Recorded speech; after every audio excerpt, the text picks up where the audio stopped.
Tonight on Police 10-7, a drunk driver can't keep his story straight. My name's... Why have you just told me twice that is your name? I'm just like straight up to you. This is my real name. Throwing away his keys. What are you throwing them away for? Okay. Won't get Ray out of trouble. You can. I now require you to undergo a breath screening test without delay. No, I'm driving the car. When I got to the driver's Where are the door, keys? keys are just over there on the footpath. How are you? Saw you guys down at the shops at Rob Street. A group of teens tried talking their way around a dodgy deal. Who did you get bite off? Because I've seen this before. This old man. An old man. An old man was driving this. Yeah.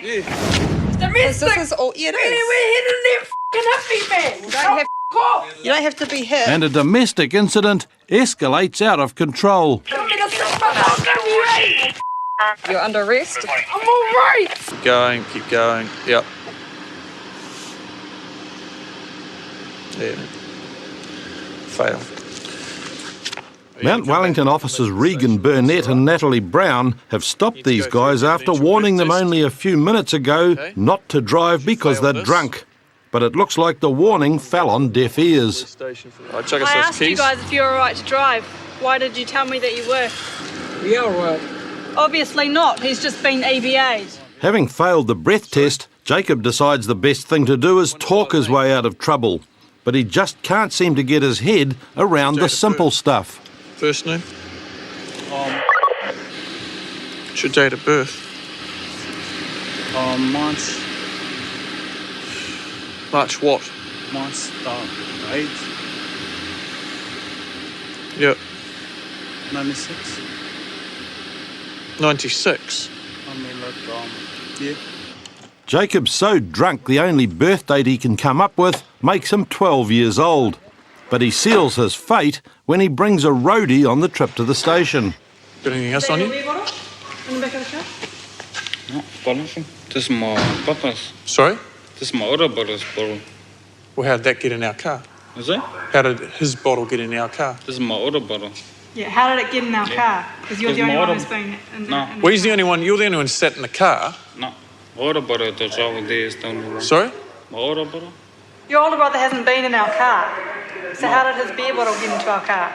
No, You're the only my- person who's been in our car. My older brother, the first one that told me he's driving the car.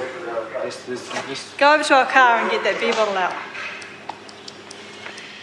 It's either a confused effort to fool the police or a foolish effort to confuse the police. But either way, Jacob's starting to irritate everybody. Is this your actual name, then?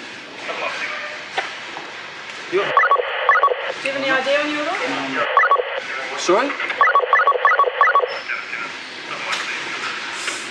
Is this your name? The name you gave me 5 minutes ago. Is that you? No. If that's not I was you, asking- you can be charged, and you will be charged with giving false details, being the driver of the vehicle. This is my name. This is my real name and my real address. So why did you just say that that wasn't your real name? No, I didn't decide. You just said that wasn't you. That's my real name, boss. Okay, so if I look up on the system, there's going to be a photo of you under that name, is it? Yep, that's my name. Okay, Real if you're name. lying to me, you're going to be charged, Yep. all right? Yep. When an attempt to blame his older brother fails, Jacob's next trick is to claim he is his older brother. So this is you. No. My name's... Sorry? Why have you just told me twice that is your name? No. I didn't tell you the name. I'm just like straight up to you. This is my real name. It's, number 8.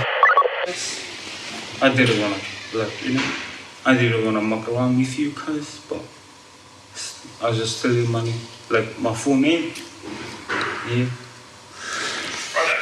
Don't know that's his real name.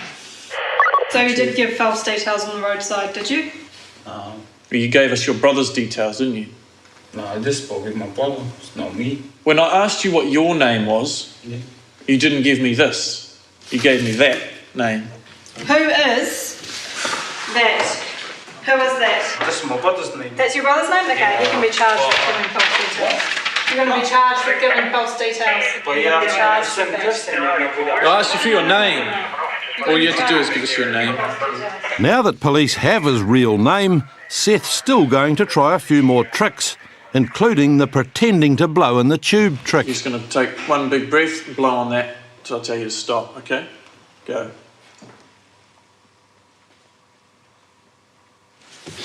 Keep blowing, mate. Are you blowing? You got to blow hard. You're not blowing. Blow. Keep blowing. Keep blowing. Keep blowing. Keep blowing. Oi. When you start, all right, you blow in one large breath till I tell you to stop. You're not. No, I do. Because you need to keep going until we get a reading, all right? Okay. Go again. Go. Keep blowing. Keep blowing. Keep blowing on it. Blow hard on it. Blow hard on it. Keep going.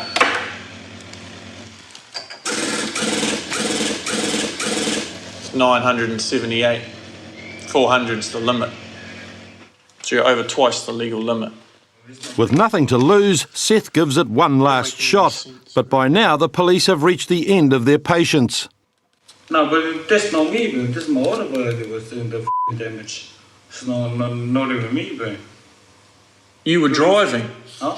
You were driving the vehicle.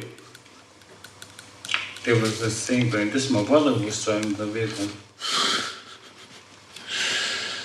You're now saying that you didn't drive the car. That's my brother was It's driving. funny because I saw you get into it and drive it away in front of us. No, basically. No. I think I've had enough of your lying for one night. This is the fourth time you've been caught drink driving. And you're over twice the legal limit, and you're a disqualified driver. And you gave us false details. Seth is not only twice the age he claimed to be, but he's 2.5 times the legal limit. This would lead to his third conviction for drink driving and one for driving while disqualified. He was sentenced to 14 months disqualification, 1 year's intensive supervision, a compulsory drug and alcohol program, and 4 months community detention.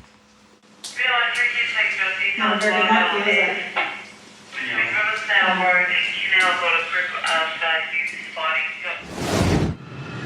It's Saturday afternoon and Papakura officers Cheryl Vander Hayden and Damon Treadway have spotted a car that looks like it shouldn't be on the road. Hey guys, how are you? Saw you guys down at the shops at Rob Street. Where's your warrant and your rego? We just bought it. Just now. Who did you get by it off? Because I've seen this before. This old man. An old man. An old man was driving this. Yeah. Okay. It seems an unlikely story, and a quick check of John's details reveals that the car isn't the only thing that shouldn't be on the road. You're a forbidden driver, so you're going to go to court for driving whilst forbidden. This car's going to get impounded for 28 days. Are you serious? Yeah. And you guys are all on active conditions, you know that, are you? All due in court the next couple of days? On the 18th. Yeah. On the 18th. Tuesday. Okay, you'll also be receiving ions for no warrant, no rego, and also this car is green stickered. Okay? My car gets impounded. That's right, it's getting impounded. The tow truck's on the way now. You tell me why it's bullshit. Oh, like, we went to go and see another dude. We were going to swap the car off. He's got a rego and warrant car and he was going to take it like that. Unfortunately, you've been driving this car. It's got no rego, no warrant. You don't have a licence. You've been previously forbidden to drive. So why is it unfair? Previously, it's like 2 years ago. Doesn't matter. You haven't got a licence. You're still forbidden. As John struggles to come up with an argument to get out of the hundreds of dollars of fines, the owner, Anaru, is more upset about the fact they won't be driving his car away. Wow, that's bullshit, G. That's bullshit, G.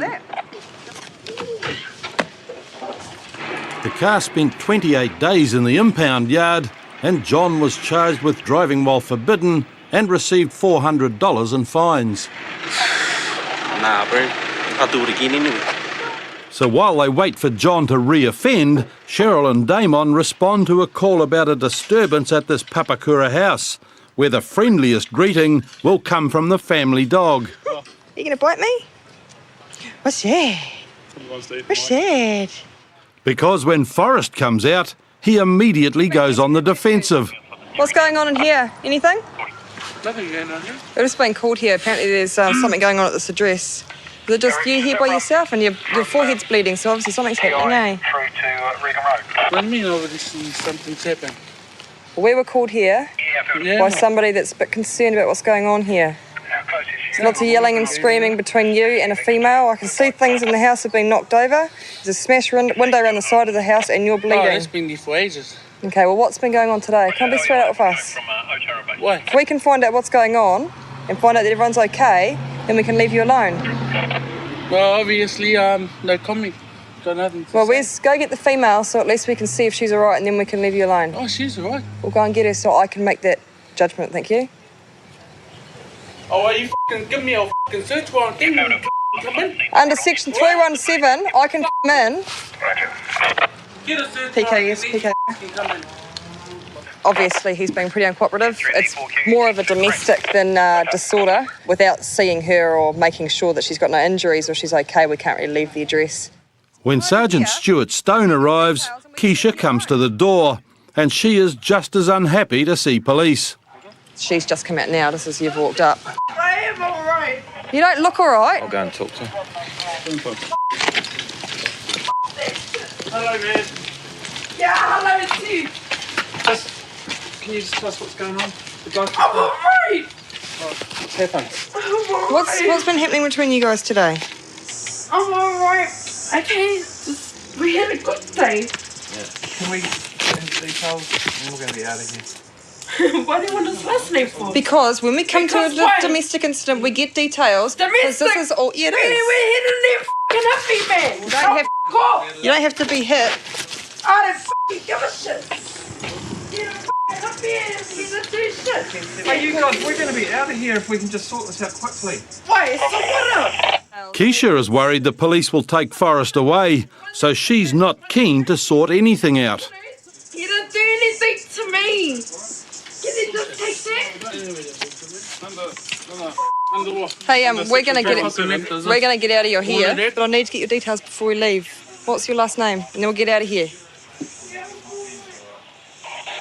No, anyways, they search warrant actually for. You don't have a. We don't have Well, a you search said warrant. you're going to ring up for a search warrant. I never said that. Now you're making things Don't up. come in.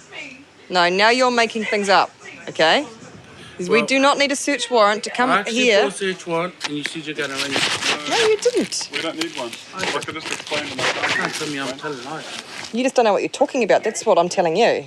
Okay. What do you mean? You're telling me that I'm a liar? No, I'm telling you, you don't know what you're talking about. Alright.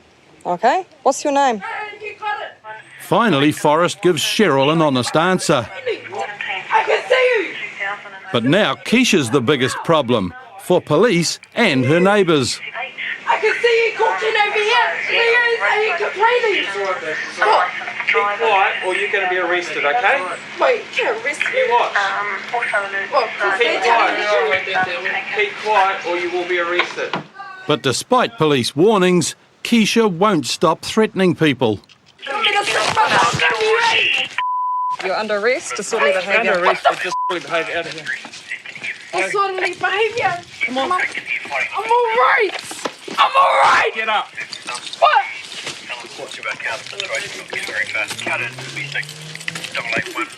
When Keisha eventually went to court, she was convicted of disorderly behaviour and released with conditions not to re-offend within 9 months. With both parties refusing to speak to police, no one was charged in relation to the domestic dispute. Our informants in a Subaru in prison. They're on Beeley and they've just gone to the intersection of passing Sherborne. It's Friday night in Christchurch, and a tip-off by a member of the public has led Constable Paul Scott to this car that's been seen driving erratically. M5226. Copy, we're right behind it now, so Copy, what's that unit? Central I3, we're going to tip it out on Colombo near Beeley.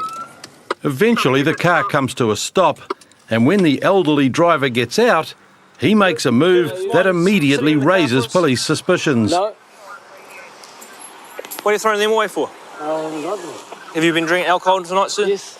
Yep, okay. Because you've admitted drinking alcohol, I now require you to undergo a breath screening test without delay. I'm driving the car. Well, you were clearly driving the car. There's only one person in the car. What's When that? I got to the driver's Where are the door, keys? keys are just over there on the footpath. Oh, yeah. So I now require you to undergo a breath screening test without delay. What do I like you? No, just stay here. I need to have a piss. No, I do. I need to have a piss. I'm going to piss my pants so I well, don't. you can come over to the side of the road and stand here. Oh, that's cool. I want to have a piss. You do not obviously What, need do you want to kill me? No. Shoot me? No. Hey. You can stay here and stop being a clown. Calm down. Well, we're not going to go to the toilet now. We need you to do a breath test. Oh, you cannot do a breath test on me. Listen, I have requested that you undergo. Don't do that. Hey. Don't call that as a refuser. Yep. Just K9 for refusing. Yep. Oh, f you guys. Hey. Don't resist, buddy. All right. I'm not resisting. Not surprisingly, Ray's attempt to get himself out of trouble has failed, and the discovery of a near-empty wine bottle next to the steering wheel gives new meaning to the term one for the road. This is a good trip. But in spite of the mounting evidence, I'm looking forward to this. Ray's not about to go quietly. Anything said by you will be recorded and may be given in evidence. Do you understand those rights? You cannot change my mind. My mind is my mind. You will not destroy what I am. Having stood up for himself, Ray decides he'll stand up for the rights of all oppressed New Zealanders. The rules are not the law. The law is the same. It doesn't change. The rules constantly change. You don't realise what the law is about. It's common sense. Period. You can put me in jail if you want, because this is a lot of crap, a lot of bullshit. You can put me in jail if you want, I don't mind. You can take everything away from me, but I will stand up and I will demand the truth. You will not kill me. You guys are f***s. You're f***ed up. You're f***ed up because of the rules. And by the time they get back to Christchurch Central... Hey, let me do it myself. Police know they're in for a long night. Can I go and have a piss? Okay. If I don't piss on... Have a seat. I've got to read you these rights. I'll go and piss in the bucket. But look. Have a seat. I understand what you're doing. I know you. I have a process to follow. I know you've got a process to follow. Have a seat. Bullshit to start with. Have a seat. Yep, you better do that piss short. on the floor? Have a seat and we'll do this. If I piss on the floor, then you can prosecute me for pissing on the floor like Okay. a toilet. You're advised that you've been detained under the Land Transport Act for an evidential breath test and or blood test. But Ray's delaying tactics aren't going to work. With a prior conviction for drunk driving and no driver's licence, police are fast running out of patience. I now require you to undergo an evidential breath test without delay. Without delay? Yes. Oh, really? So if it was with delay, how long would that be? This guy's funny. He hasn't got no sense of humour at all. Yeah, I'll give you on. Okay, so you can blow into that and you'll hear a tone and keep blowing until I tell you to stop, okay? And eventually, the inevitable process gets underway. Good. But not for long. So I now require you to undergo an evidential breath test again. What, the first one? No, takes the lower of the two readings. Okay? No, I did one, that's it.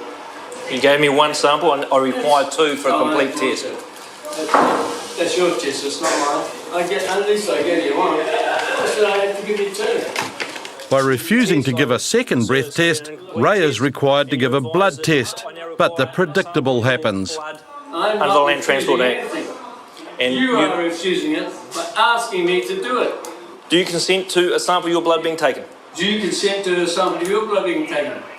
Okay, quite simple. You're going to be arrested for refusing to give a sample of your blood. Okay?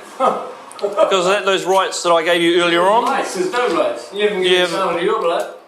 Ray never gave a blood sample, but when he sobered up, he became more cooperative and pleaded guilty to charges of careless driving, refusing an officer's request for blood, and driving while disqualified. His disqualification was extended indefinitely, and he was sentenced to 6 months home detention. You know what it's called? The Wordy Woodpecker Show. Next week on Police 10-7, New Zealand officers in the Solomon Islands deal with an angry drunk who's just crashed his car. No, listen. No, maybe I'll kill you later. Police attend a devastating car crash. Yep. Got a pulse. That's a good start. Stop deleting them. Come on. An amateur photographer has his career cut short Photos are on here. There's photos of what? Of the bird phone ones, I'll show you. Yep, of women, because you've been putting your phone down and taking pictures of up their skirts. and brawlers make a run for it when police show up unexpectedly. So forth. A bit of a fight at Glen Eden Shops. Wait, come here. Come here. The Muddy Woods Marsh Pub was a trespass. Police, what's your name? Mary scraped her elbow and also has a graze near her eye, but at this stage it's unclear whether she's been attacked or hurt herself falling to the ground. Can you see it in here, eh? Come on. Get back, sit back. Sit down. I like pigs. Why? We're just going to take you home, mate. Take you home, mate. Come on. Take a seat. Take a seat. My phone. Where's your phone? One of the exits has got a petrol tank spilling all over the road. Just take a seat and wait for your phone, eh? Come take a seat, pretty cold. Watch your head, Move over this way. Put your seatbelt on, eh? Just so you don't get hurt. We don't want you getting hurt, yeah? Put your hand we'll in. make sure you're alright. Yeah. So how do you know this guy up here? Because he's just my friend. How often do you see him? Will you see him tomorrow? No, it was just face again. Why not? What happened? How come you're lying out here in the footpath? Hey, me? Yeah. I don't know. Oh, because he got me drunk. Did he hurt you in any way? No way. What's the Because story? the asshole left me there. See, take your belt. I'm going to plug your belt in, okay? And you don't have to undo it. He left you there. No, you won't. Don't say things like that. Mary's threats to kill the man may be just drunken babble, but Patrick's still concerned. What did he do for you to feel that way? You're obviously pretty angry, eh? What's happened tonight? You want to tell me about it? No, it's alright. What's he done? No. I want to see. No, don't do that. You're just being silly now. Put your seat back on normally. Oh, please, can I just... No, you're going to stay. Do you want to go in, Jeff? Because she's going to leg it, mate. No, hang on. You want shoes and cell phone, eh? Shoes and cell phone? Shoes and cell phone, Shoes and cell phone. All I need to do is just... No, you need to stay here. We're going to get your stuff for you and then we're going to take you home. How is that for service? Satisfied that Mary hasn't been assaulted tonight, they decide it's time to take her home. Or... Are these your shoes? Yes. The guys aren't home. my cell phone? The Indian guys are gone, the guy said. No, you're staying in the cave. Me going there? No, you're not going there. Please. No. So you fell on the road back there, did you? And that's where we found you, yeah? Yeah. Yeah. And No. I was lying on the road to get killed. You were lying on the road to get killed? Yeah. Why? I don't care. I wasn't actually be born in this world. What? I wasn't actually be born in this world. But me had a heart of my own. And then I sat by the little box. You need to get out of the car now, yeah? And at Mary's mother's house, they try to get her inside. This way's home. Hey. No, you're going inside, your mum wants you. No, I don't want her. I don't want her. Come on. I don't want her. She's waiting. Let's go. We're going to I don't care about her. You're not coming here. Jump in. We've got to go to the cell now, okay? Mary will be taken back to the station because Patrick and Jeff are concerned for her safety. I just want to get my mind by before I do something damaging. You won't do anything. We're going to do our best to make sure you don't do anything damaging. Can you give 2 double beeps, please? Thank you. At Otahuhu Station, the officers take her inside to be assessed and to arrange treatment for her cuts and grazes. All right? You can walk. I can walk. Down this way, please. Okay, can you take your earrings out, please? I can't. This one just goes straight through. You can. No charges were laid against Mary. She was taken to Middlemore Hospital that night and discharged the next day. I was just going down to get my rent out of my Air Force card so I can pay my rent to my landlord. That was it. There were some people up the street. I said hello to them, how's your night? Blah, blah, blah. That was it. And then all of a sudden the cops turned up. They go to me, oh, you're on curfew. I didn't refuse it. I didn't reject it. I just said, no, sweet as, mate. You know that, I know that. Sweet as, I respect that. Cool. Half an hour before George was brought to Papakura Station, Constables John Clark and Marina Phillips were called to a disturbance in the local shopping centre. We just got a call from a unmarked unit with two plainclothes guys in it. They've been watching some quite drunk people down on the corner, and the group's getting a bit bigger, starting to push and shove each other. So just heading there before things get out of hand and keep an eye on them. When they arrive, other officers have arrested two of the scrappers, but John Clark also recognises one of the group, George, who shouldn't be out on the street. Breach your bail, you're under arrest, come on, hop in the back. George is awaiting sentencing on a burglary charge, and his bail conditions mean he has to be inside 24 hours a day. And tonight, inside is going to mean a police cell. It's a busy night, and the cells are already filling up, and some of the drunks obviously have no idea where they are. Fucking didn't piss himself. What are you in here for? George? That's just fucking disgusting, man. It's disgusting. Oh, hey, George, you stay here. We can't have you wandering around the cell block. It's disgusting, bro. It's disgusting, man. You know, is that person not been to jail or something? You know? Fuck. No etiquette, no etiquette. No, there's no morals. It turned out that George's original trouble with the law had started after a long session on P. My mate turned up at my house in a stolen car, and I was getting a tattoo done. Yeah, got heaps of them, bro. And then he goes, come on, let's do a bit. So I was pretty out of it, wasted. I was peed out, went to a max, man. I was on P. And I was stupid enough to say, yeah, okay then.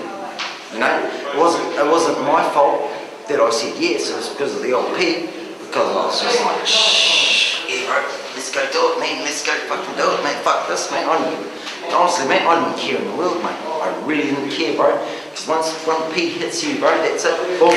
The whole attitude, your whole brain turns different, mate.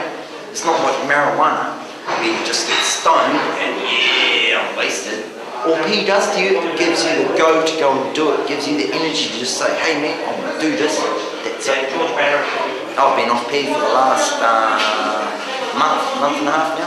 Tell us what it's like to come off it. It's hard, mate. You get the shakes, you get the taste in the back of your mouth, you get this little tingle in the back of your mouth saying, oh fuck, I've got to get there, I've got to have a P because the taste is there, it's in the back of your While mouth. George is talking, police are trying to calm down one of the other guys arrested back at the shopping centre.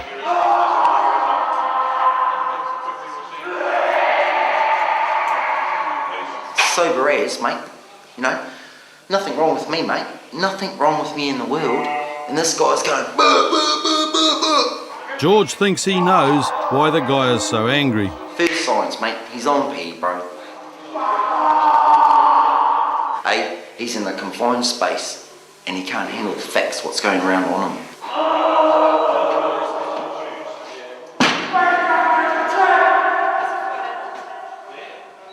You know what P does, honestly? P makes you drink piss, have a good time, and fuck hard. It makes you fuck in bed like there's no tomorrow, mate. No tomorrow. If people go, oh, that's all not true, that is true, bro. It keeps you hard for a long time, mate, especially if you're on a bed with a chick. But if you're with your bros, having a pee, it takes you 3 puffs, bro, and you can feel the effects. You can feel your head going ding, ding, ding, ding, ding, ding, ding, ding, ding, ding. You can feel that buzz in your head straight away. Pee, avoid it. If you think your life is sweet, just keep it how it is. After a night in the cells, George was taken home to continue his curfew.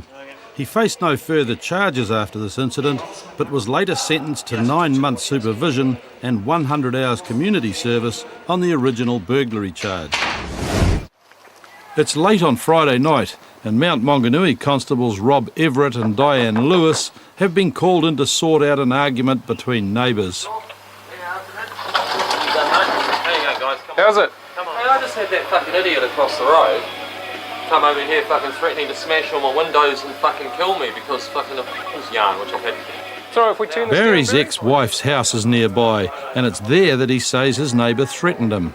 So I walked past his house, and because he's meant to be looking after her house, and her and I are having a war. She's not even in town. But isn't there a protection order out? Were you not meant to go around there at all? But I didn't go around there. How long ago did this actually happen? About 15 minutes ago, just before I phoned. Okay. And this is just after you'd been walking down... Just walking past, yeah. No, I wasn't going to react and try to make a war of it. I just thought the best thing to do is just get someone to tell him to, hey, mellow out and leave me alone. Okay, we'll go over and speak to him. Just tell him to, hey, leave me alone and stay out of my life sort of thing, you know? Rob and Diane head across the road to Craig's house to get the other side of the story. Craig. How you going?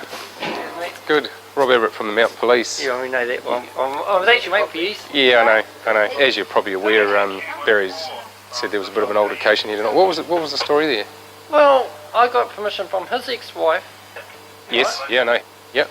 Right, and she gave me a house key to look after her house where she's away in Wellington. Yes. And he was there, and he goes, oh, what are you doing here? And I said, it's got nothing to do with you. And he went walking down the road and he goes, oh fuck, I'm going to get Gisman people onto you, I'm going to get them to bash your fucking heads in and all this. Yeah. So I went over there to see what his problem was. I will smack his head in.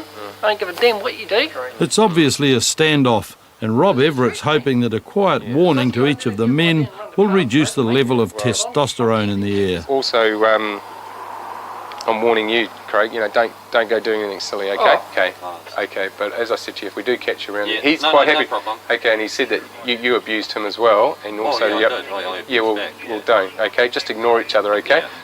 With peace in the street restored, for the moment at least, a call comes through about a car chase involving a stolen boat. Somebody's boat and trailer has been stolen off the front of their property in one of the nearby suburbs. The owner of the boat has seen the offending vehicle towing the boat away and has chased after the vehicle. Sounds like he's had a cell phone in the car, was able to call police and say that he's seen the offending vehicle in his boat have a traffic accident. On State Highway 29, through those two roundabouts, it'll be on your left-hand side as you're going past Bay Park. Yeah, roger. Yeah, comms, you can put us there, 10-7 now. Where's the driver of this vehicle here? Over here, this is the Sorry? what do you want to know? The driver of this vehicle here, who was towing the boat. The boat, he's gone. The guy that stole the boat's done a runner, but where has he run to? That way. How long ago? Oh, 10 or 15 minutes ago. Okay, yep. But they know the rego and they know who it is anyway, so... No, that's all right, but he's running down there. Oh, he's gone, mate. He's just in the car. car. He drove his car. Oh, okay. He drove that Toyota that they got the rego on. Oh, okay. Yeah. Oh, okay. So he's a not local, running. well, you'll get him, mate. Oh, okay. He stole it because he said he had no money while I was trying to give him a beating, so he's not So who owns the boat? I do. And this is your car on the front of it, is it? No, this is the truck here. Okay, so how did he manage to get off the road here? He came around the corner here and I pushed him off the road. Oh, okay. With the truck. So you were following? Okay. Yeah. All right. Okay, I'll just... The thief had not only been pushed off the road, he'd also been caught and held briefly while the owner had reclaimed his boat. But in all the confusion, he'd got away and his partner had driven them off. Yeah, Roger. The male got long black curly hair, but scruffy looking. She's got... He's headed that way. Both of them in the car. The car will have a bit of damage on it. Roger, that vehicle has decamped from here and it's headed back towards Mangatapu. Roger. We're talking of a time delay here of about 10 minutes though. Roger, all units copy that.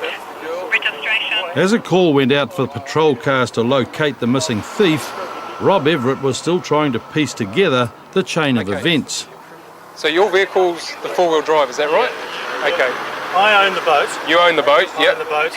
And he just came past, picked it up, and we followed him down here. Yeah. We got to the roundabout, and my friend who's got the hole in there, he was in front, I was behind, and we sort of sandwiched him in, tried to get him to stop on the side of the road, but he tried to do a runner, so we came around here. I came up beside him, and I just basically pushed him off the side of the road, in there, and shunted him, and that was all over. He Oh, okay. stopped. So how did the boat get off?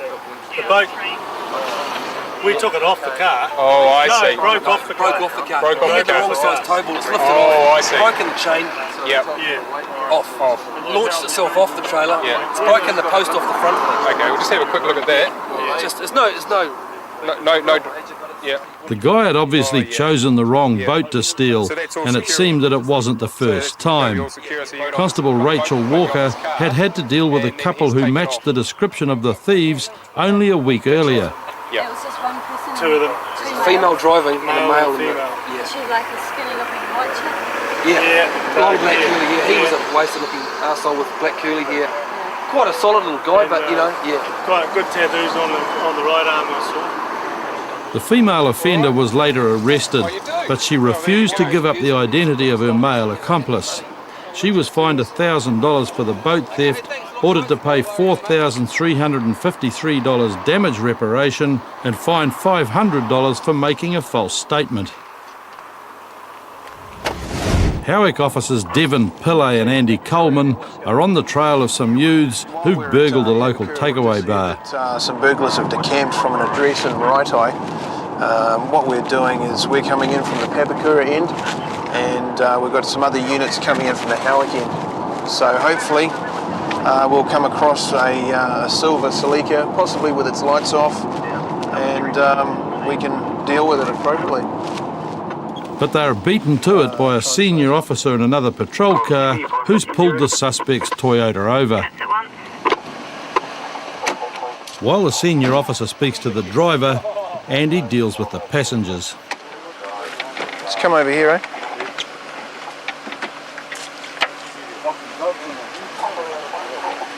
What's your name, man? Turn around, bro. What's your name? You got some ID on you? No. You just chuck it out. Chuck it out. I'm not worried about that. Devon, can I get you to deal with this guy over here? You're not obliged to say anything. Anything you do say may be used in evidence. After being read their rights, the two passengers decide there's not much point in remaining silent. Mike and Craig readily admit that they burgled the burger bar. What did you get? Red chips and stuff, I think. Just a few chips. Where are they now? In the car. In the boot? Oh, hey, I'll take some photos, eh? Yeah. That'll be good. Oh, having a big party, eh? Oh, hell. It's time to head to the station for some serious questioning. While Andy interviews Mike, Devon gives Craig a bandage for his injured hand, which he cut smashing the burger bar window. Devon's next task is tallying up the loot. 21 Pam's Carnival soft drink, 22 Fruity Juice chewing gums, 46 Hubba Bubba chewing gums, 13 Sweeties, 1 F-POS machine, 1 plastic tub. Property stolen, just worth a few $100s. Giving into a major case of the munchies has clearly not paid off for these guys. We were just driving around, just drinking and stuff, and then we got hungry. So we had no plan, we just parked up there and did our stuff. We had no plan or anything, we just popped into our heads, so we just did it. Didn't think we'd get caught. I just picked up this, I don't know what it was, a black thing or whatever, off on the bin and just threw it through the window. And then I punched the window so my mate could fit through, that's why my hand's bleeding. And then my mate jumped through and grabbed all the drinks and the chips and stuff. And I just stood near the window and just grabbed everything we could that he was passing through, and then just chucked everything in the back of the car, just took off, got pulled up and red shit. Oh, I think we had a bag of lollies and had half a pack, I think, and yeah, that's about it. Oh, and a few pieces of chewing gum. I'm sorry to the people that I stole the food off. Sorry for doing it. They're going to be both charged with burglary, which carries a maximum of 10 years imprisonment, and for the sake of $200 worth of chips, I believe they got a couple of bites of a couple of chips and some chewing gum, and they're going to carry this conviction for the rest of their lives. Perhaps not worth it. In court, Mike pleaded guilty to burglary and as a first-time offender was granted diversion. Craig also pleaded guilty and was sentenced to 1 year's supervision. Next week on Police 10-7, Jesse comes up with a novel excuse for excessive speed and failing to stop. My brother's just been in a fight just out Langholm. There's a whole lot of islanders out there, honestly. We meet Jared, shoplifter and dedicated follower of fashion. If you wanted to blend into the background of the supermarket, there's no way you're going to blend in like that, is there? I'm more than willing to help out. And in Dunedin, some gum in his pocket lands a visiting businessman in big trouble. For me to steal a packet of chewing gum, I find. Tonight on Police 10-7, Jesse comes up with a novel excuse for excessive speed and failing to stop. My brother's just been in a fight just out Langholm. There's a whole lot of islanders out there, honestly. We meet Jared, shoplifter and dedicated follower of fashion. If you wanted to blend into the background of the supermarket, there's no way you're going to blend in like that, is there? Christchurch constables pursue a driver who's crashed into a church and escaped in another car. Last showed me head is this turning right into New Brighton Road, so someone's following it. I'm more than willing to help out. And in Dunedin, Mike is in big trouble. For me to steal a packet of chewing gum, I find. By the time I snapped the indicator in half and turned the lights off, there they were. And yeah, well, here I am now. Not too good. An hour earlier, West Auckland constables Mike Clubb and Bridget Erskine were just starting their shift when Jesse had sped past in his souped-up escort. Just been passed by a car that's going excessive speeds, so we're just going to attempt to catch up with them and pull them over. Failing to stop. We've got a failing to stop on Huia Road. But just round the next corner, the car's pulled over to the side of the road. Actually, through to KVR, thanks, he's just stopped. Go there, Ricky. Get out of the car. My brother has just been in a fight. Get out of the car. My brother's just been in a fight. Get out of the car. Put your hands behind your back. That's it. My brother's just been in a fight just out Langholm. There's a whole lot of islanders out there, honestly. Yeah, not going to be much good to your brother driving like that, are you? They're under arrest for dangerous driving. Not advised to say anything, even if you do say you've given evidence. Can I tell him to take my car? No, he's getting out of the car as well. No, he can't. Please sit here. It appears as though Jesse and his mate Martin were on their way to a fight involving Jesse's younger brother. What's wrong with his brother? But although there's no alcohol involved, this is still a serious situation. He's in a fight. Please, you think it's safe driving that fast at night? Not at all. Not at all. What happens if you'd have a pedestrian up there?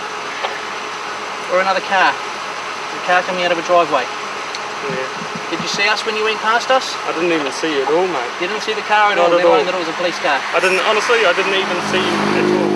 While Jesse denies having seen the police, his mate isn't telling the same story. Driving. Did you see us when you went past? Yeah. Did you see our flashing lights? No. Did you comment to your friend that you saw us? He commented. Oh, we did see you, but... Yeah. It turns out that the only reason Jesse stopped was that his lights had failed. Indicator switch just broke. Indicator switch. Go have a look. The light switch and the light's just turned off. Go have a look, it's dangling off. Yeah, we will. I just had it for a minute. So that's why you stopped here? Yeah, I just lost the light. Do you remember commenting to your friend that you saw us? No. That's funny. While Martin drove the car home, Jesse was taken to the station and was later convicted of dangerous driving and received a $600 fine and a 6-month suspension from driving. And a little while later, Mike and Bridget were called out to an accident. We're just heading down to Wood Bay. There's an off-duty member's come across a car accident down there. Car's gone off the road into a ditch. Off-duty member suspects that the driver of the car is intoxicated, so we're going to go down and make sure the road's safe and clear and assist with that if we can and deal with things appropriate when we get there. At the scene, off-duty police officers Cliff Vaninga and Chris Stewart are hanging on to the driver. Hi there. Hello. I'm Cliff from Auckland Central and this is... Slip your hand up there, bud. Yeah, I know. Nobody told us he was playing up. Well, you did. Try to do a little bit of a runner. Oh dear. A little bit. It wasn't very bright, was it? Just stay down. Stay down, bud. That's all right. No one should get run over. We don't know his last name, but He's from number 1. Yeah, number 1. So he tells us, but we don't know his last name. Okay. Apparently this is his car, and as you can tell, he didn't quite make the corner. No. Just No, it's not Facebook, is it? Okay. But he wasn't too keen to stay around for a while. Got any injuries there, mate? No. He had a seatbelt on, which Good is lucky. stuff. How about we go and sit in our car, eh? A little bit more comfortable for you. Right there. Okay. Step this way. I think he's a bit pissed. Live locally, do you, bud? The rugby tackle used to stop Nigel getting away ended with him banging his face on the ground. And with sore lips, blowing into a plastic tube isn't very easy. Take a deep breath, blow. Gotta fill the bag right up. How old are you? 18. Yeah. A little bit more, one more puff. Take a deep breath in. Okay, he's taking up both letterboxes. Okay. Can you see that? See where it's turned green, yellow? Yeah, that means it's a failed test, okay? Because that's a failed test. Now required to accompany with the Henderson Police Station or other such place for the purpose of an evidential breath test, blood test or both. Okay, because you're required to accompany me, you have certain rights, okay? I'll explain those to you. Okay, you're not obliged to say anything. Anything you do say can be given in evidence. Okay, you have the right to refrain from making a statement. You have the right to consult and instruct a lawyer without delay and in private. Do you understand all of that? Yeah, you sure? Cool. Back at Henderson Station, the failed roadside test is confirmed. Just finished processing a driver who's come back with a positive result of 701 micrograms of alcohol per litre of breath. Limit for somebody of his age is 150. He'll now be processed for excess breath alcohol. It's his first offence for that, and careless driving as well for failing to stay on the road the way he did, having the accident. And you'll wait and see what happens. Nigel was found guilty on both charges and received a 12-month suspension from driving and fines totalling $900. 20-year-old male who's being held by security there for shoplifting. Numbers 4703335 47033. Constables Tina Perkins and Keith Barker have been called to the New World supermarket in Auckland's Freeman's Bay. Security cameras have caught a man shoplifting 2 rolls of film. Comes okay. I take no problems with him at the moment. No problems with him at present, over. Yeah, copy that. When Tina and Keith arrive at the supermarket, they meet Jared. He's confessed to the crime and is placed under arrest for shoplifting. There's your copy of the trespass notice. Basically, if you come back within a period of 2 years, you understand you could be arrested, and it's all written down there for you anyway. All right. Just just pull your pockets out from there. If I can see the writings, I know there's nothing in there. That's fine. You got $100. You got $100 note there? Yeah. Okay. You didn't know about it? Well, I was working tonight and somebody must have given it to me while we're changing, and I don't like to put them on until stuff to Okay. What about these? Jared accepts the trespass notice, but when store security officer Misike tries to take a photo for the shop records, Jared claims his civil rights are being violated. Civil liberties prevent people from being identified for certain reasons unless there's a cause, and people may have that in their policy. The legal aspect is that there must be providence in the law to have somebody be photographed for an offence, and I don't think that applies here. Well, I think you'll find actually if you actually go to like for a protest and things like that, you'll see the police cameramen there taking pictures. Yeah, but that's the police. This is a civil photograph. You'll see news people taking photographs. That's media. You'll see, yeah, exactly. So there's no difference between the media in the rulings. Yeah, this requires my consent, and I'm not really willing to give my consent. Well, if they take it without your consent, they take it, don't they? Indeed. Yeah. Things come to an impasse. That's where it stands. Misike needs a photo for security purposes, but Jared refuses permission. Misike now has to hunt for his mugshot. He stalks Jared down to the car park, waiting for an opportunity to snap his photo.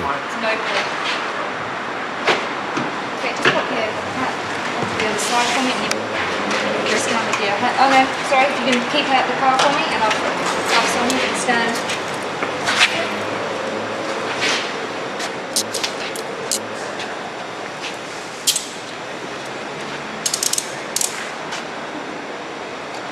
Okay. Then just stay to this side. I'm just going to leave the pockets. No luck, eh? Masike has to settle with a shot of the back of Jared's head, but having avoided a security mugshot, Jared still has a charge of shoplifting to deal with. Back at the station, Keith's been thinking about Jared's actions. I'll tell you one thing, when you said that you didn't plan it when you went into the supermarket, I believe you. I'll tell you why I believe you, because if you wanted to blend into the background of the supermarket, there's no way you're going to blend in like that, is there? Not a chance. You couldn't go any less prepared. You're right. As a first-time offender, Jared was granted diversion, thereby avoiding a criminal conviction. He was ordered to make a donation to charity and write an apology to New World. Male, driver 5'5", Caucasian, blue trousers, green top. Christchurch constables Nathan Connolly and Soames Crowver are on the lookout for a young man who's crashed his car into a church and left the scene. Copy that, heading down Gloucester Street. Driver's just left the scene going that way in a red four-door. The witnesses say that the drivers crashed this green car, then run and jumped into the passenger seat of a nearby red car, which has sped off from the scene. So he's left in a vehicle, is he? Yeah, it was parked right behind those two working up there. They may have a number plate. Okay, cheers guys. Column 61, the offender's left in a red vehicle. We're just going to speak to another couple of guys. Hey guys, obviously you know there's a guy that crashed into the church up there, and that green, there's a green vehicle that was just here. There was a red vehicle that pulled in behind you here, and it got the drivers jumped in it and taken off. Do you know which way they've gone? Oh, I saw the car. No, that's okay. Comms, is that car being followed at the moment? A report then comes through that a member of the public is following the suspect vehicle and is relaying its progress to comms. Last heard we had this turning right onto New Brighton Road, so someone's following it. He's now apparently doing speed limit behind a bus and probably still on New Brighton Road. The police also believe that the car itself has been stolen. To Avondale Road. You know where that is? Oh, here. Gone left into Halverston Drive, left into Halverston Drive.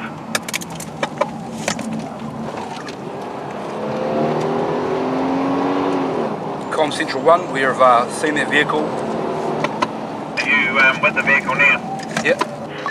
Street. You with the vehicle in the street? Roger, we're pulling into street. Roger. Get out of the car, mate, and get on the ground. Shit. Get on the ground. Oh. You drive that car, mate? Oh, my mate, he's crashed his car. Yeah. What's your name, mate? The officers then establish that the red car has not been stolen, as it belongs to the driver, Chris. His mate, Aaron, however, is in big trouble. You had about 3 or 4 drinks, you reckon? Or 3 or 4 jugs? No, 3 or 4. So you know, mate, you're not obliged to say anything, but anything you do say may be given in evidence, okay? You understand that? Yep. Okay. Within minutes, a traffic unit arrives to take over the breath screening process. I want you to blow firmly through the end of that wet tube there until I say stop. Just take your hand away, mate. Okay, go. Blow as hard as you can. Keep going, keep going, keep it going. Awesome, mate. That's fine. That's fine. How old are you? 18. 18? It's a failed general test. See, this is failed general. Yeah. So, you're going with this constable here, aren't you? So we are going to, again, require you to accompany us back to Central Police Station. Yep. For the purpose of it, yep, just listen to what I have to say to you. For the purpose of the evidential breath test, blood test, or both. Do you understand that? Yep. Right, mate. Here you go, this gentleman here, and I'll see you there. As Aaron's being readied for a trip to the police station, Chris explains how he crashed into the church. Yeah, it's just the end of the week, just having a beer like we do, but had a bit more than we normally did, but I didn't.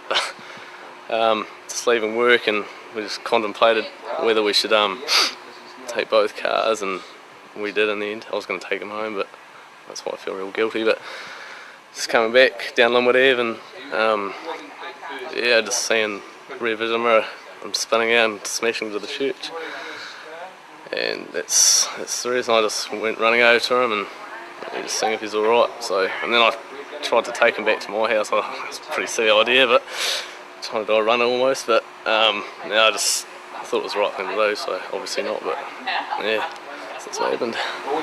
We're going to just return back to the scene and try and organise a tow company for the vehicle and obviously try and get in touch with someone at the church just to wrap up what's happened. The witnesses Elizabeth and Leon have also returned to the scene. When we followed the car, it was very nerve-wracking actually, because I'm usually on the other side of the phones. I'm answering the phones at the police station, not giving the messages to them. We had to keep up a reasonable speed because he was slightly speeding, and it was nerve-wracking. Just at the lights here, he was up, the lights there had stopped, he had a mate in front of him. As they sort of turned to come east down Gloucester Street, they've come around the corner and he's tried to sort of swing it around, but being front-wheel drive, he's lost control, and it's just like a vacuum just overcorrected and sucked him into the church. He's lucky, very lucky, there were no pedestrians, he didn't kill anybody or any other motorists that were in the way. Obviously he's made some sort of an attempt to get closer to God today, but hasn't quite got that far and ended up on the steps of the church. In court, Aaron's fines and court costs for drunk driving totalled $800. He was disqualified for 6 months and ordered to pay for the damage to the church. Yeah, Ed, we need to talk to you in relation to... Constables Tracy Robertson and Craig Brown are patrolling the city streets of Dunedin when they receive a call from comms. You've just been informed by comms of a shoplifter at the 9-day food store in George Street. Pop along and see what they've taken. When Tracy and Craig arrive at the busy store and wade through the customers, they're told the alleged shoplifter has been taken to the back office. He's been accused of stealing a packet of chewing gum. Okay, so you're obviously aware of why we're here. So at the moment I'll caution you, you're not obliged to say anything, and anything you do say maybe given evidence. I'm more than willing to help out. Mike is a visiting businessman to Dunedin and tells a story of how the chewing gum ended up in his pocket unpaid for. Came in, what did we buy? Obviously chewing gum, because she grabbed some chewing gum as well. Drinks, 2 bottles of Diet Vanilla Coke, because that's what she wanted. I wanted a Cordon Bleu, packet of cigarettes. I do apologise if I'm forgetting something, because I'm, as I say, had quite a bit to drink. But it came to about $30 odd. Paid it, because that's what you do. And that's why I find this kind of ironic, and it's, to be honest, why I'm kind of laughing about it, because it's about chewing gum, after I just probably spent about $35 worth of stuff here. As I say, been drinking quite a bit. If it was in my hands, I probably went into my pocket to grab some cash, and I probably left the chewing gum on my pocket. It's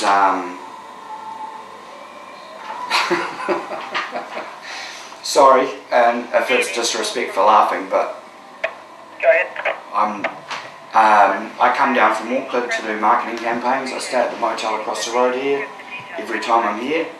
I come to this night and day once a month. For me to steal a packet of chewing gum, I find fucking ludicrous, to be honest. I apologise for my language if that's inappropriate, but... Why'd you take it? Why'd you take the chewing? I did not take the chewing. I picked up the chewing gum because I thought I felt like some chewing gum. I incidentally put it in my pocket. I had no idea I put it in my pocket until I'd walked out the door, and some guy said, "Can you come for a walk with me?" And that's when I thought, I might have put something in my pocket. I might have put the chewing gum in my pocket by accident. If I was going to steal something, it will be something worth more than $1. And if you want to charge me, take my fingerprints, you know, put me in a cell for stealing, but honestly, I find it kind of ridiculous. And I suppose this is where I'm starting to get a bit confused. As an honest mistake. And I understand you probably don't think it's an honest mistake. The consequences of a possible shoplifting conviction are starting to hit home. And I do apologise if I'm laughing, I just can't. I'm just now starting to wonder if my career's going to be over for a packet of chewing gum. Craig suspects that Mike may have made an honest mistake. Whether he faces a shoplifting charge, though, is now up to the store manager. No, I sort of believe he could have made an honest mistake here, and after seeing the circumstances, it's Pretty straight up. Or explain it to him. I think he just needs to be well aware that he needs to take more caution when he has been drinking, that he does actually produce all the items. Pays for everything he's picked up. Yeah. What's going to happen is the manager was speaking to you here before we turned up. He was the manager? Yep, he's the manager. Cool. Okay. Has decided that he's reasonably happy that you've made an honest mistake on this occasion. Okay, you paid for the items, the other items. Alright. So you're not going to be charged. Cool. Yeah, I understand. I was starting to stress here a little bit, like, you know what I mean? Take it as a warning, though. You will be warned. Oh, like, okay. I will do community service for this, like, do you know what I mean? Yeah, it's just a warning, verbal warning. Yeah. You need to just take a wee bit more care when you're out on the turf. Oh, yeah, If you're picking stuff up in the shop. Mike is immensely relieved that his reputation stays intact. He's free to go, but the chewing gum should stay. Thank you very much for being so understanding. You have to leave the car. Oh, good point. Sorry, there you go. Next week on Police 10-7, Wellington officers searching for an assault victim, gatecrasher mongrel mob party. All of you, kneel down, okay? Anybody got weapons on them? Jackson is sure he's innocent. I don't hit anyone, mate. I'm scared, straight up. You hit the guy with the dreadlocks. No, I didn't, mate. A Christchurch driver accused of racing is determined to prove his point. Does that look like fucking Bailey Ave, mate? I didn't even go down Bailey Ave. No, you went down Bailey Ave and you turned into fucking Manchester bullshit, Street. mate. Prove it, mate. Prove it. I will prove it. I've got an officer down there that's... I've got a fucking girlfriend in the car, mate. And also in Christchurch, police officers sweep through a party that's got totally out of control. Come on, people, you've been told! Move! Get out! Involving the mongrel mob. And a group of people have turned up with baseball bats. We're heading in that location now, and we'll probably have an RV before we get to that location, so we've got extra staff. And then we'll all go in mass force to try and resolve what's happened up there. As an informant relays details about the fight and the likelihood of weapons at the scene, the officers head to a safe arrival point. Female's turned up and it's got blood on her, said about the baseball bat. 40 people there. We've got an update that somebody's been injured there, possibly with a baseball bat, and we've got a named offender as well. It's a person who's well known to us. So whilst we're going up there, we'll be looking to see if we can identify this person. Apparently, was tried to hit this female that's turned up at the address with his hands and somebody else, unknown who, has taken for him with the baseball bat. Copy. Did you see any other weapons in the house other than the baseball bat? As the full team gathers, they receive a briefing from Sergeant Tasha Penny and CIB officer Jimmy Partia. You can't see people at all, but apparently there's a gazebo at the back where everybody's having a party. I've been advised that the address we're about to go to, a party, 40 odd people there, at least half a dozen Mongrel members. It appears now that there's a chap, he is a mobster, he's been assaulted with a baseball bat.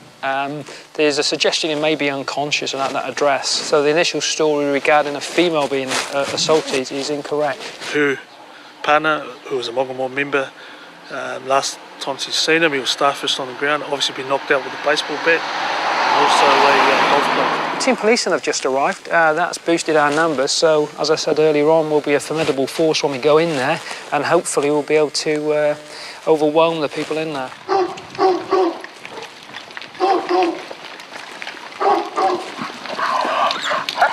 Stay where you are. Stay where you are. Stay where you are.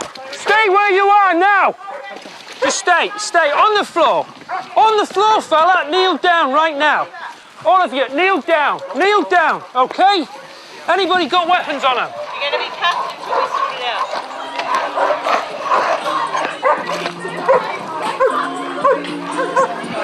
Oh, yeah, Chris. Nothing in your body? No. Anything in your pocket? Can you just make sure you give them the information and rights without And among the handcuffed partygoers being cautioned, there's a sharp legal mind. If there's a phone available, we can ring our lawyers. What's happening? What's happening with our... They just said if there's a phone available. As soon as practicable. Yeah, but she just said if there's a phone available. There's a phone available in Cyprus. Why can't we ring our lawyer? While the discussion continues on the lawn, Jimmy takes a patched member aside and Eric speaks to one of the female residents to find out what's gone on. We heard that somebody had been injured here, seriously injured. There's no one injured, we're just having a good time. There was a bit of a scuffle about 4 hours earlier, but fuck that. Oh, we were told it was about an hour ago, you know? No one was injured. Was he here though earlier on? Tell your homeboy to back up. Nobody was injured. He doesn't need to fucking arm wrestle a lady. However, with no sign of the injured man, the police leave the address. What we'll do now is we'll go back, regroup, and basically just carry out more inquiries, try and locate the victim. So all in all, it went well. We had no police injuries, and we got some information to follow up. Yeah, please. There's no rest for Rob and Eric as they get called to deal with a fight at a Lower Hutt nightclub. Hey, I'm talking to you with a white shirt on. They're the first police on the scene and straight away spot a couple of guys matching the description of some of those who were fighting. Guys, just come back, yeah? Okay? We've got called there was an incident in room with the queue, yeah? I noticed your shirt's all ripped. Do you want to tell me what happened? Yeah? Well, the squad grabbed me. Yeah? Hit me. Okay. And so I jumped out of there and I'm leaving now because I don't want to get hit again. That's fine, okay. With about 20 people reported to have been fighting, Eric and Rob have a tricky task ahead, although reinforcements soon arrive. Just listen, I should get arrested, yeah? Jeff, Rob's in on his own, yeah? These guys were involved, yeah? The three guys are trying to play down their involvement, but the barman says that one of their mates, Philip, has been assaulted. Don't say that. Listen, guys, do you want to just if you... I'm saying this is the main guy that got hit, and he's saying it wasn't him. But he's saying he's the guy who got hit. No, he's saying it's not, but all my bar stuff, it was him, my bounce and everything. As a victim or an offender? He's a victim, and he's still trying to deny it. Well, if he's a victim and he wants to deny it, that's fine. You just need to go back and speak to my officers in the club, if you would, please. Meanwhile, others are happy to admit they've been hit. I'm elbowed in the face by him, and then it led to about 4 metres away from there into by the Perspex, and someone must have went through it, and then it all just crashed over him. Yeah. Fucking that stuff on me. Full on me. I don't know if it was glass or Perspex. See, that's two people who said you're the guy who got hit. But Philip still says he hasn't been punched. That's fine, we just want to find out exactly what happened. From my point of view, you were in the wrong. You got hit. You were just calmly talking. Okay, you got blood around your mouth, yeah? You got a little bit of blood around your mouth, so you've been hit, yeah? No. Two people have said you've been hit. But listen, mate, if you've been hit, we don't want to turn around and try and find someone. I just don't want nothing to do with it. I haven't been hit or anything. Oh, okay then. Yeah, just don't get in any more trouble tonight then. Okay? Eventually the police sort out what's gone on and pull Jackson aside for throwing the first punch. Okay. Situation is the landlord, licensee of the premises, is saying that you started an incident inside there, yeah, which resulted in a large group of people fighting, okay? You were the cause of that problem, therefore I'm arresting you for disorder, okay? And also fighting, okay? You're not obliged to say anything you do say, maybe give an evidence. Oh, no, also, you know that I've got to still tell you, okay? You've got the right to refrain from making a statement, the right to consult and instruct a lawyer. As Jackson is taken back to the station, the barman is left to sort out the aftermath of the fight. It just started off as an argument between this little short guy and a guy with dreads. So Judy actually called me over, I called the bouncer over, we just started watching it, making sure nothing happened. One punch got thrown, so we got those two guys separated. They had about, 10, 15 mates in the bar at the time, so my bouncer had the guy who started it at the door, all their mates flew in, everyone in the bar erupted, they ended up smashing up our computer, a couple of walls, our mirror walls, and later got biffed at a group of people. Back at the station, Jackson says that the supposed victim, Philip, is his flatmate and that Philip hit him. Why did he do that then? I'm not sure. I think it might have something to do with me looking after his girlfriend. There's a guy with dreadlocks? Yeah. Oh, okay then. Is he the guy that you hit first? I don't hit anyone, mate. I'm serious, straight up. You hit the guy with the dreadlocks? No, I didn't, mate. I'm not a violent person. I'm not expecting you to believe it, but all I know is that when I turn like that, all I seen was I to take my flatmate. I'm not being a narc, but I'm going to like the guy anyway. Well, the guy, the guy who hit you with a cue ball. Yeah. The guy who hit you with a cue ball had a skinhead, basically. This is what the staff are telling us. Yeah. He had a skinhead. He had a tattoo down his forearm. Okay, part of his forearm, and he's hit you, and you've fallen back against the computers and the mirror that's smashed. And the pull ball's dropped out of your hand. His hand, sorry. So it's not the guy with the dreads that hit you. I felt someone push me forward. I went to turn around, and there was someone there, but they weren't doing anything. I turned, and then all of a sudden I felt this big, mean as buff just hit me in the side of the head, and I fell backwards. And then I got up, and I was just like, what the fuck's going on? And I was outside of the police after that, and that was it. In court, Jackson pleaded guilty to fighting in a public place, but as a first-time offender, he was granted diversion. An hour later, police again meet at a safe arrival point several streets away from the mongrel mob party. They've been called in for the second time tonight, and now the reports are more sinister. Well, the call this time is from an informant who didn't want to be identified, basically saying that they saw a female in the street, possibly being physically attacked, i.e. beaten up, or it could well be people were trying to rape her. It's now 3 a.m, and one of the revellers is much more intoxicated and less cooperative than earlier. Oi, oi, oi, oi, oi, oi, oi, calm down! Will you stop it, fella? Calm down, fella, calm down. Calm down. You punched the police officer. Calm down. Right, you just took a swing at a police officer, yeah? Okay, so you're under arrest, mate. You've got the right to refrain from making a statement, the right to consult and instruct a lawyer. As Conan is led away, other officers remain to question the partygoers about the alleged assault on the woman, but they have little to say. Nothing better to do. Fuck with the mongrel mob, eh? Got nothing better to do. First thing I need to do, yeah, because you're in custody, I need to search you, okay? At the Lower Hutt station, Eric puts Conan through processing while other officers continue to search for the victim. Well, we attended the address and spoke to some of the partygoers there. They confirmed that there was a domestic incident earlier on, a short while ago, involving the girl whose 21st party it was. The domestic incident spilled out into the street and her current whereabouts aren't there. Conan doesn't know where the woman is either, but he did see the assault. It wasn't up to me. I didn't have no control over the... And she didn't have no control over the...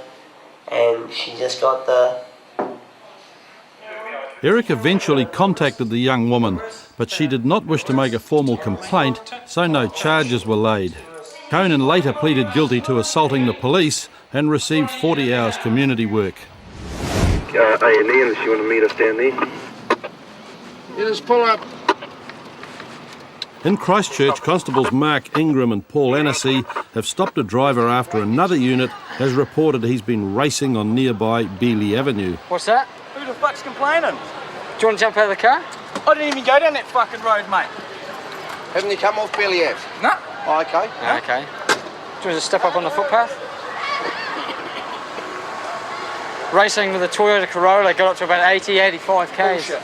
Bullshit, is it? Have you got a driver's licence? Yep. What sort of licence do you have? I'll go and look it up, mate. What sort of licence have you got? Fucking look it up, man. What sort of licence have you got? Does that look like fucking Beeley Ave, mate? I didn't even go down Beeley Ave. No, you went down Beeley Ave and you turned into fucking Manchester bullshit, Street. Mate. Prove it, mate. Prove it. I will prove it. I've got an officer down there that's... I've got a fucking girlfriend in the car, mate. Yeah, okay. Is she in the police?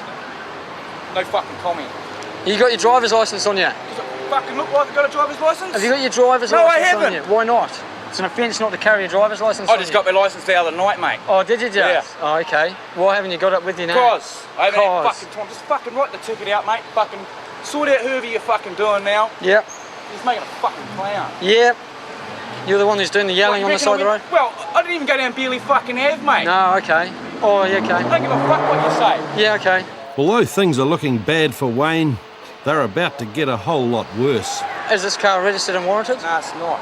Isn't it? Don't get your fucking ticket book, man. Is it not registered and warranted? No, it's not fucking warranted, bitch. Go and look it up, man. What the fuck are you asking me for? I didn't even go down that fucking road, man. So how come you're driving this car on the road with no warrant and no registration? I don't give a fuck. Get your fucking ticket book and give me some tickets so I can get the fuck out of here. I just thought you might want to answer a few questions, that's all. You fucking think I went down some street I didn't even go down, mate? I've got a fucking witness here. Where's your fucking witness, mate? Do you want to just stop swearing? Well, if I'm going to go in a minute, eh? If you go, then you'll lock you up. What for? Failing to remain stopped. Fucking barely had my fucking ass. Okay. Any more cheek from your chicken, just lock him up, mate, because they don't have to put up with that shit. I've got a witness. Yeah. I just come from home, mate. Yeah. And you didn't go down Bailey Ave, sir? Combs Whiskey 3 Hotel. No, you didn't go down Bailey Ave, you're telling me. No part are we on Bailey Ave. Excuse me, you were on no part of Bailey Ave, he's trying to say. With such an aggro attitude, Paul suspects that Wayne might have been drinking. Let's clear the machine out. State your full name and address into the machine, please. It's fine. Pass. Some notices here. There's one there for no evidence of inspection, no warrant, drove an unlicensed motor vehicle, learner driver unaccompanied, and failing to produce a driver's licence. Alrighty? What fucking hit me with the whole lot for? You know I just got my fucking licence back. Well, you're the one who wanted to swear on the side of the road. Who's your witness, mate? Hey? Shall I tell you what happened? Yeah. Okay. You were in Beeley Avenue, you swapped lanes to pass another vehicle, and you went up alongside a Corolla. You raced for a short while till you came up to... Excuse me? Where's the Corolla? They're following the Corolla. Well... They've got the registration to the Corolla as well, okay? Well, you went up to the traffic lights, you stopped on a red light, the right lights changed to green, and you both blattered it, estimated up to 80 kilometres until you turned into Manchester Street. Estimated 80 kilometres. It's still racing, okay? For starters, I didn't even go down that street, mate. Okay, well listen, cars you seen like this we're making further inquiries, and if it turns out that it's right, which it, well, I don't doubt that it isn't, we'll be coming around to impound your car. Oh, so... So there's your tickets. We don't lie, we don't do it just for the hell of it, do we? Well... You know what I mean? Hey, you're the one who wanted to jump up and down on the side of the road and throw all your bloody toys at the cop, swearing. You want to race people on Beeley, you expect to get your car taken off you. Sometimes I've got to say it wasn't this car, eh? It wasn't this car. How many other cars are like this with the same registration? You didn't get the same registration? None. It wasn't the same registration? Same registration, they gave it to us over the radio, mate, so why do you think we stopped you? I was on Manchester Street, I didn't turn into Manchester. Alright, so how did you get to Manchester Street? Isn't there cameras around? What did you do? Did you just fly over and land in Manchester Street and then drive up Manchester Street, did you? No, you had to go on Beeley to get into Manchester Street. Okay. Okay? Have a pleasant evening. Finally, Wayne heads home with a warning against racing and nearly $1,000 out of pocket.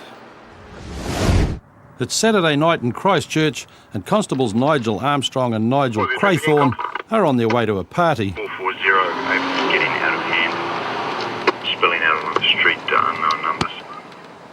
Southern 410 Hurry up, people, if you're leaving, leave now. Don't come back, we'll hurry up, pick it up. At the scene, there are dozens of young people milling around in the darkness. Where are you going? I'm going back in there. No, you're not. Go away. Party's over. Where you go? Go with your mate. No. Where you go? Disappear. I live here. Do you? What's the address? What's the phone number here?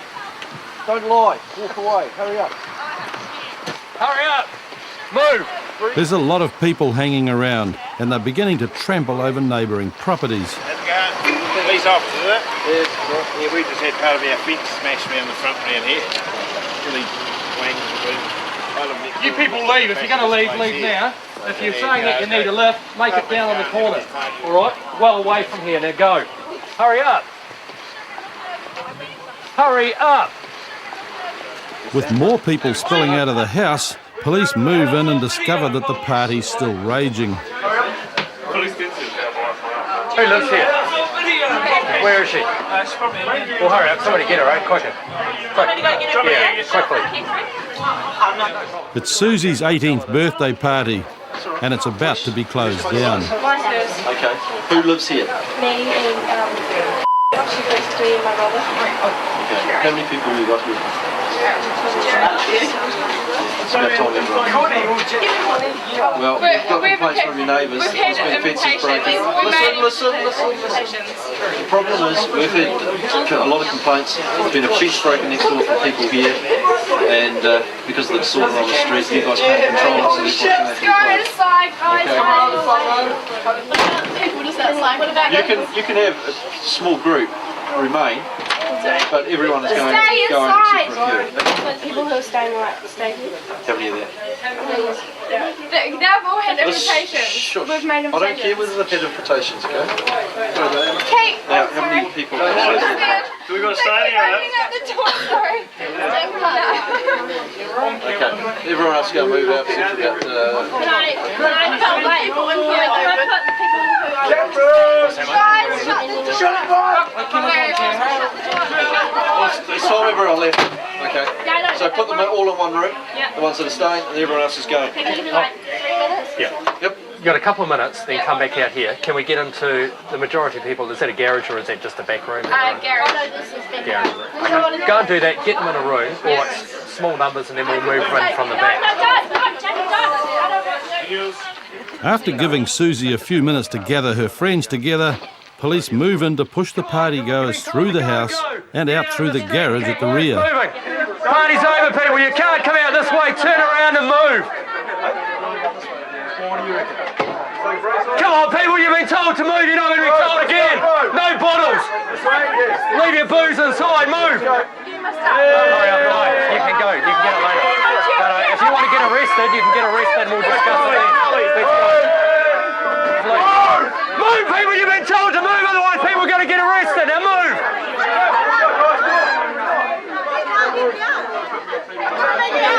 Don't get out that way, though. Come on, people, you've been told to move. Now move. Get out, or you'll be arrested. Simple as that. Move. I go get my handbag and run back. Hurry up. Hurry up. No, she can get whatever what's she getting? Oh, hurry up. Through the gag, pick it up. Eventually everybody files out onto the street, but instead of dispersing quickly, they all slow down. Get off the road! Don't push your luck, fella. Get off the road. Hurry up! Move! Keep moving now, move on! Go, people! Get off the road and keep moving, hurry up! Eventually the crowd disappears into the darkness, and after making sure the streets are cleared of bottles and cans, police move on. Next week on Police 10-7, Constable Claire Starr helps sort out a paint war. It's trellises? I want everything back. I want sander, I want all my sandpaper, all my filler, all my guns. An Auckland resident encounters a well-mannered burglar. He brushed past me on his way out.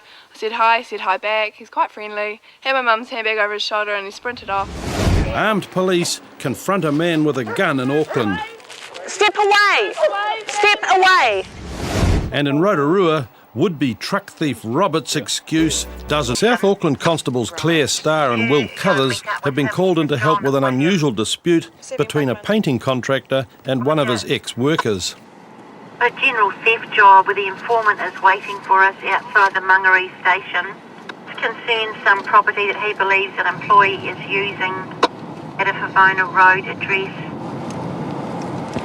Copy, 10-2.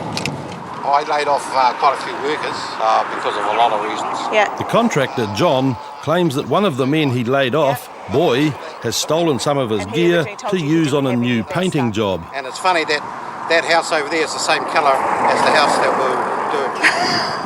Work that one out. So he's putting the paint to good use then? Oh, yeah. So basically, to get back today... I'll take what paint is there. Okay. So, but as far as everything else is concerned, it's trellises? I want everything back. I want all my brushes.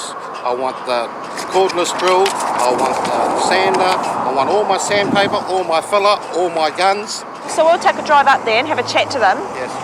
If you just want to, you can follow us up there, but just hang back. Like stay back quite a few houses. Okay. And we'll come out and have a chat to you and tell you what's happening. Yeah. Cool. We're looking for Boy. Is that you? Oh, sweet. Can we just have a chat to you, mate? Hey. We just wanted to have a chat to you. Do you know why we're here? Talk about some trellises and ladders and all that sort of stuff? Yeah. Sweet. Whose ladders and stuff are all these and the trellises and that? Those are mine. Yeah. Those are mine. The tray's mine. Okay. What's not yours? think it's mine.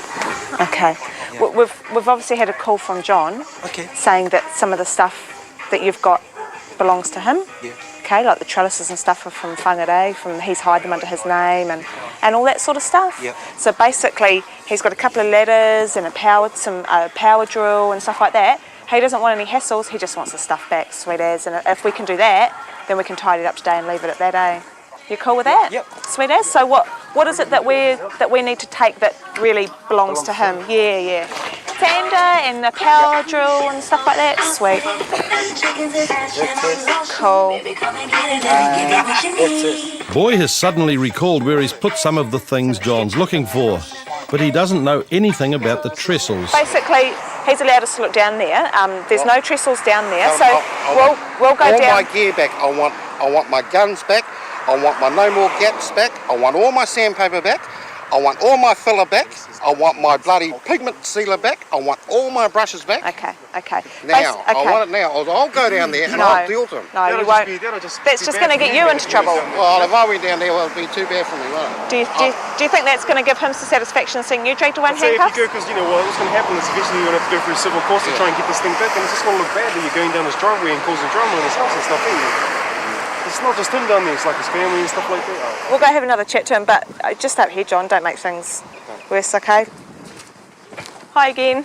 I mean, we just want to get it sorted, but basically he's claiming that that the drop sheets and these two new step ladders, he's got receipts for them, are his and stuff like that, and the no more gaps guns and the brushes, and that apparently you admitted to the Diane up at Mangere Police Station that you'd taken the brushes and stuff when you spoke to her? Yeah, so we need to get everything together in one place so that we can just get it sorted and get out of here, eh? Boy's memory suddenly improves even more. But the drop sheets is.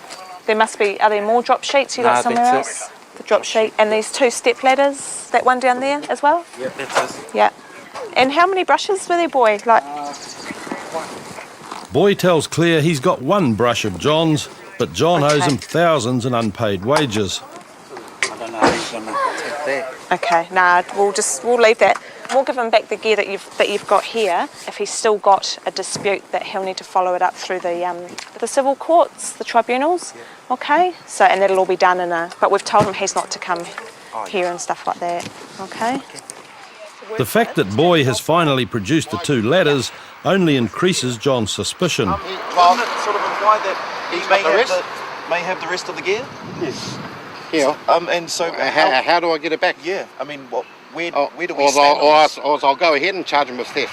Mate, I'm prepared to let this go as long as I get all my gear. Yeah. If it doesn't go, if he doesn't give it all back, then I want it charged later. And he's saying that's all that he's got. He doesn't know what they've taken, what the other guys have got. We're getting into stuff like he's saying you owe him $2,500 worth of wages now.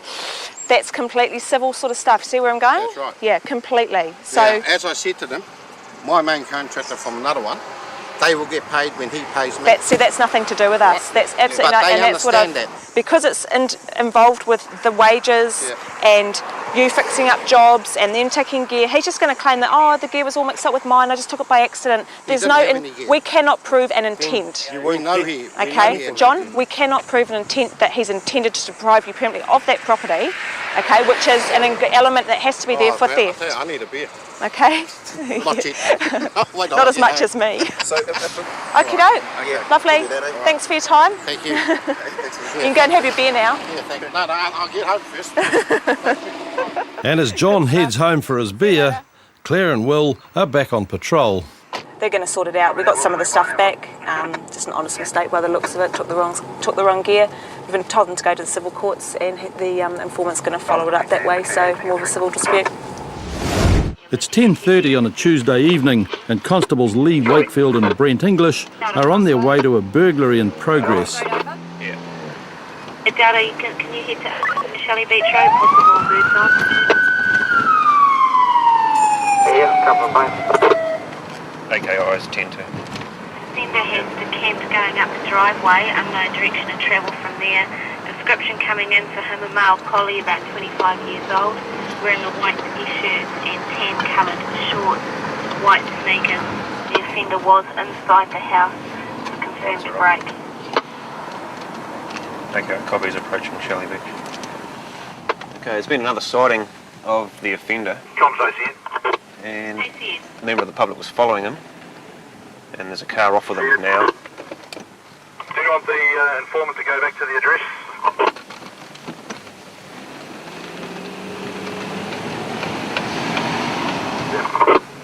Another unit in the area has caught a suspect.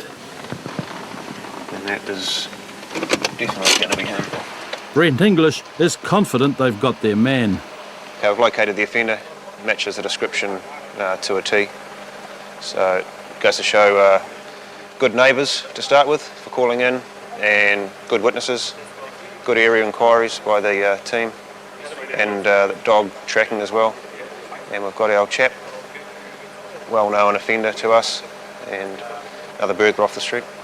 There have been a lot of burglaries in the area recently, and neighbours have been alert to suspicious activity. You saw someone, or you heard someone go really fast? Heard someone running, looked up, yep. And he just he veered left around the corner very quickly.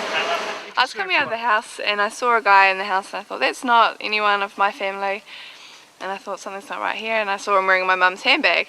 And then as I got to our front door, he was moving sort of on his way out because there's only one exit, and I was standing at the front door and I rang the doorbell to get mum and dad out because I thought, God, I don't want to be standing here fighting this guy by myself. I might as well get dad down here and do it.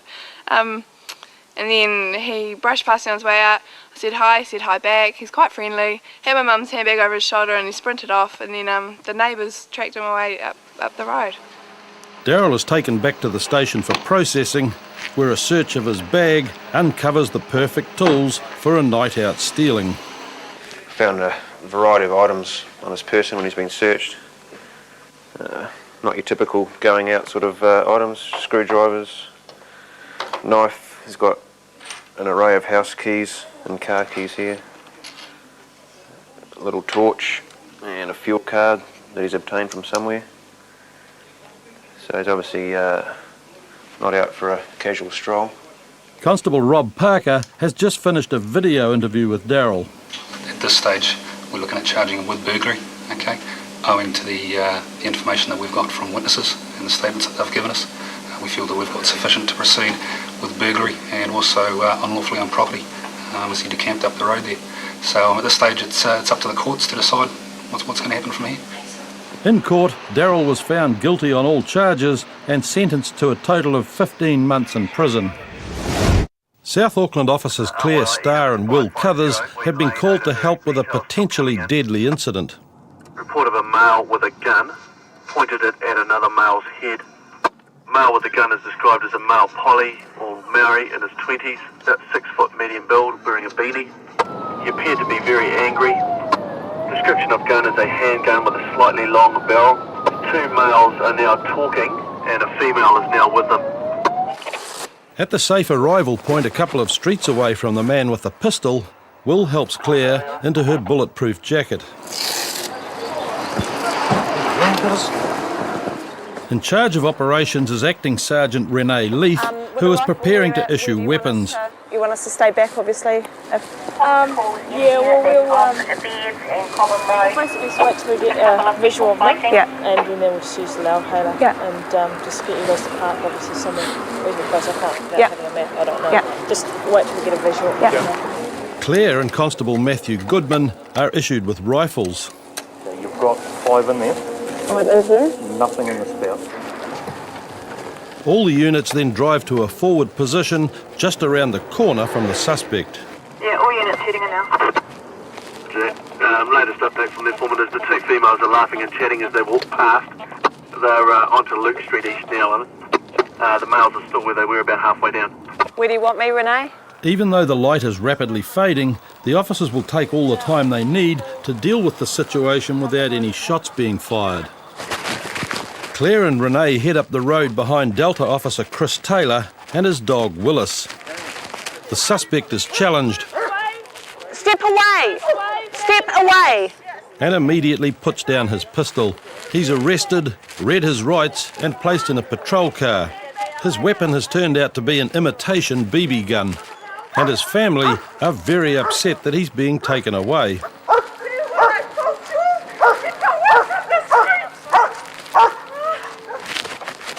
The officers return to their original position and clear their weapons. 4. No, sorry, 4. Then Claire and Will take the suspect back to Papakura station. Did you have a gun with you? What sort of gun? But like a toy gun, is that what you said? Yeah. I thought it was a BB gun. And what were you doing with the gun? Just playing with it. Playing with it how? Oh, like, wasn't loaded. Yeah, but like what were you doing with the gun? I was just facing it to my hip. Did you point it at anyone else? Yeah. Back at the station, the suspect Venu is starting to realise that he's in serious strife. Have you been in trouble before, Venu? No? Okay. What's going to happen is I'll go and speak to the sergeant, but basically you've already been placed under arrest for presenting an imitation firearm. Okay, so we'll get those charges rolling. Okay, I'll come back and have a talk to you. A few minutes later, Venu gets some good news. You're not going to be charged with an offence, okay, which means you won't go to court. Your attitude's been pretty good, and it was quite clear from what the witnesses have told us that you got at some stage they did realise that you guys were friends, that you were just talking and stuff like that. But your initial actions of, you know, pointing the guns at each other's heads and stuff like that, completely inappropriate, eh? Completely inappropriate. Okay? It's been very, very close to getting you a criminal record. His attitude was really good. He admitted that he was pointing the gun round and that he had the gun with him out on the street. And when we first got to the scene, he did everything that he should have in that situation, followed all the police instructions. And he doesn't have a criminal record, hasn't been in trouble before. So essentially tonight he's very lucky. He's going to be let off with a warning. I think he's pretty relieved, but he realises the seriousness of what he's done and his promise not to do it again. Venu realises his attempt to be a gangster rapper is over. What I did to know was stupid, but I knew I've learned my lesson. Holding firearms is not good. I'm trying to imitate what the gangsters do in America. It's just not good. Just right in there, I authorise New Zealand Police to destroy the BB gun taken from me today. You're going to think about what you're doing before you do it next time? Yeah.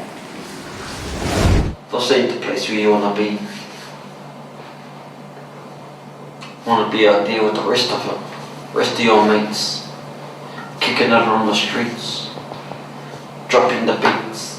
The unfortunate series of events that resulted in Robert being in the Rotorua lockup started a couple of hours earlier when police were told that someone was trying to steal this truck.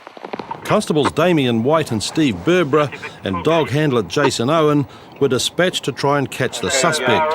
We're just up in the Homedale area where we've had information that an offender's just left an address. The dog is now working and tracking away from the address, so we're just doing areas to hopefully keep the offender in the area so the dog can track up to him.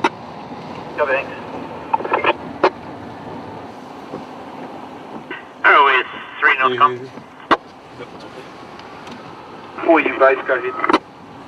Yeah, we're just seeing Dowda, he's come out in Spinell Place. Damien and Steve are in radio contact with dog handler Jason, who's tracking the suspect through nearby bush. ROL, come on to Jim. Yeah, keep it on. Jim makes it up. Hum it along, I wouldn't bet it's pretty close. Oh, we'll stay on Jim, bro. Yeah, come off. I've got one here. Stay in.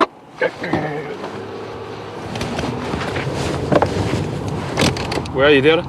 Jim Street and it runs down towards Susan's one here. Match the description. Mike, coming to Emerald. I think the That's us, bro. street is probably it. That's us.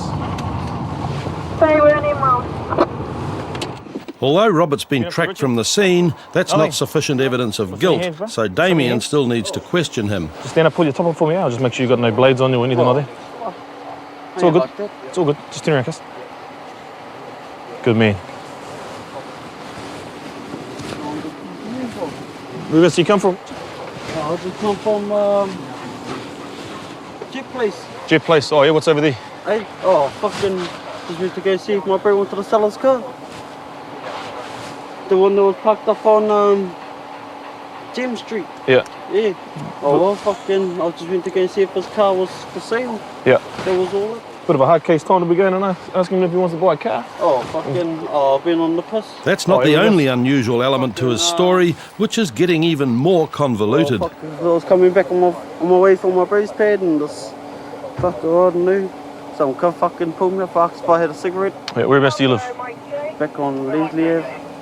Leslie? Yeah, that's where I'm cruising off to now. Okay. And the fellas that I was drinking with. Yeah, so just clear things up for me. I'm a bit lost here. You've come from... Where exactly have you come from tonight? Mitchell Downs. Okay, you've come from Mitchell Downs. You live over in Leslie. Yeah. But then you've gone across the Jet Place. No, I didn't go to Jet Place. Okay. That's where that fella asked me for a cigarette. Jet Place? Yeah. Oh, he didn't come. I don't know where he come from. He just jumped over these things. Okay, well, you just said you didn't come from Jet Place, but the fella offered you a cigarette at Jet Place. Oh, no. He asked if I had a cigarette. Yeah. Where did you see him? Back on, what is it? Homedale? Yeah. Homedale Road? Yeah, Okay. that's where I saw him. Dog handler said you were running though before he told you to stop.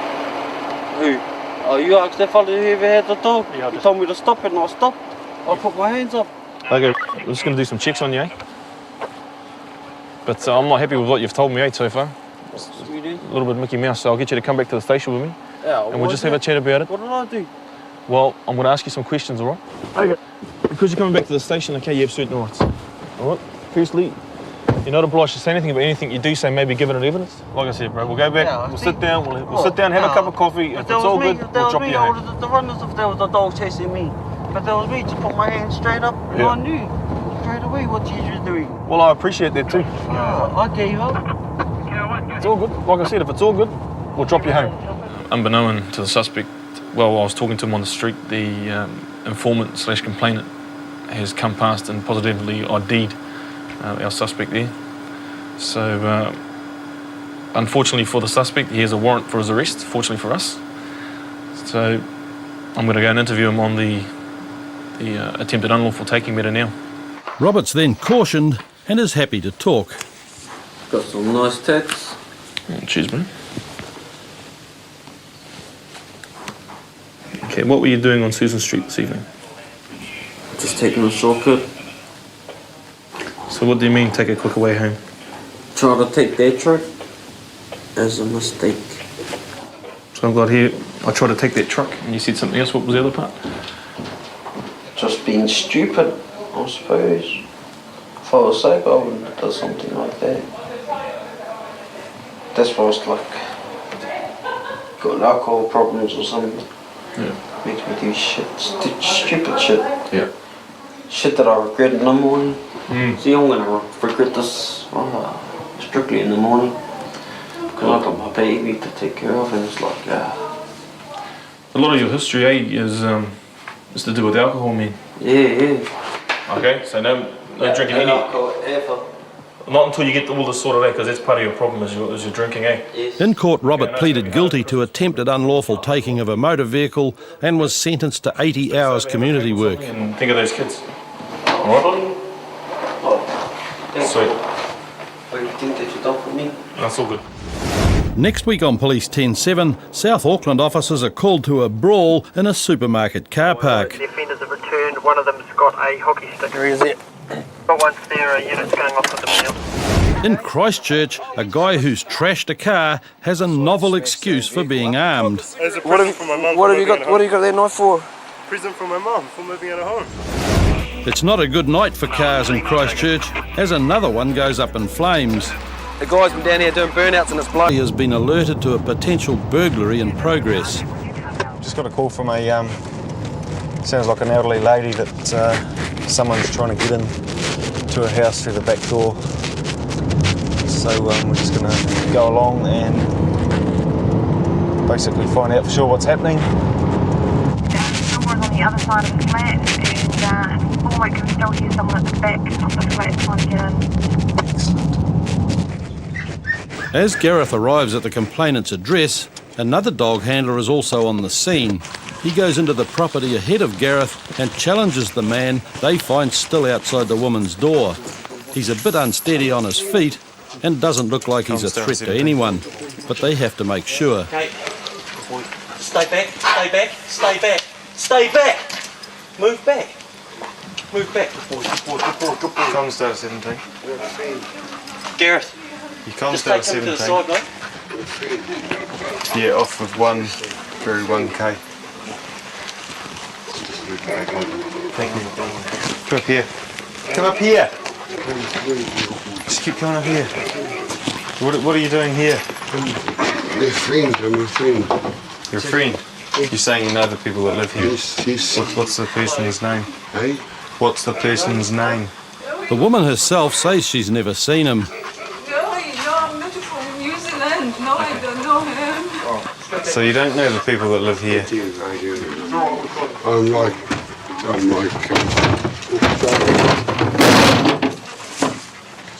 Just lean against the wall. Just lean against the wall so you don't fall over. Well, what's the person's name? It's like, Do you know what the address is here? Yeah. What is it? It's 58, sorry, I'm so drunk.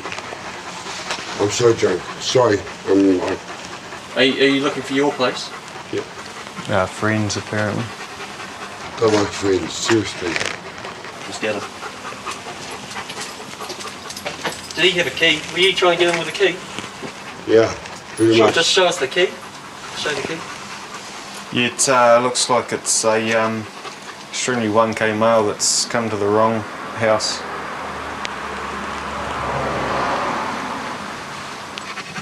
How did you get here?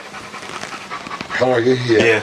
It's my friends. Like, Yeah, how did you get here? I know, I'm so drunk, hey. Did you drive or did you walk? No, or? I walked. No, You walked? I was here, yeah. Right, have you got some ID on you there? We'll just take it out.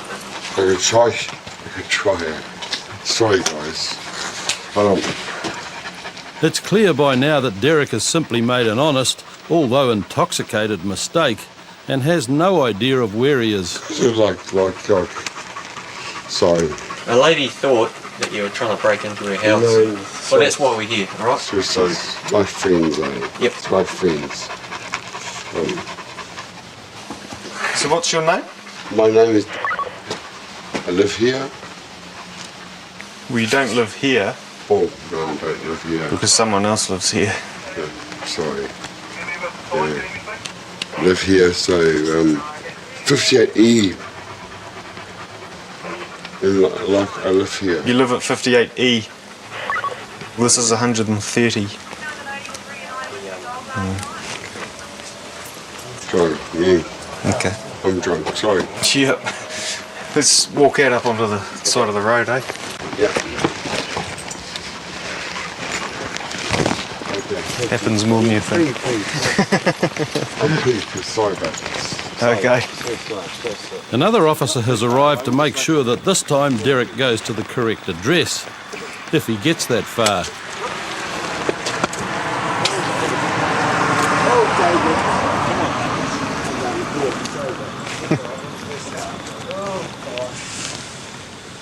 Well, that was just a case of one extremely intoxicated male that managed to find himself about 40 houses from his own, and it actually happens more than you think. Usually not around here, but it does happen a lot. Constables Hamish Fordray and Rochelle Brownlee are on patrol in South Auckland when they come across a car with broken lights. Here you go. Stay out of the car, mate. Is your window wind down? Just stay outside.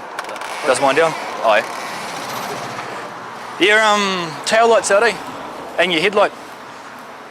This tail light and one of your headlights is out as well. No. I think it's that one. But broken lights are only the start of Corey's problems. Oh shit, sorry officer. No worries. You got your driver's license on you? No, I haven't. My wallet's on the Your wallet? Yeah? Okay. Is this your car, is it? No, it's Who's heading into the movies. Oh, yeah? Who's is he in there? Yeah, he's the one in the front seat. Okay. You got a full license?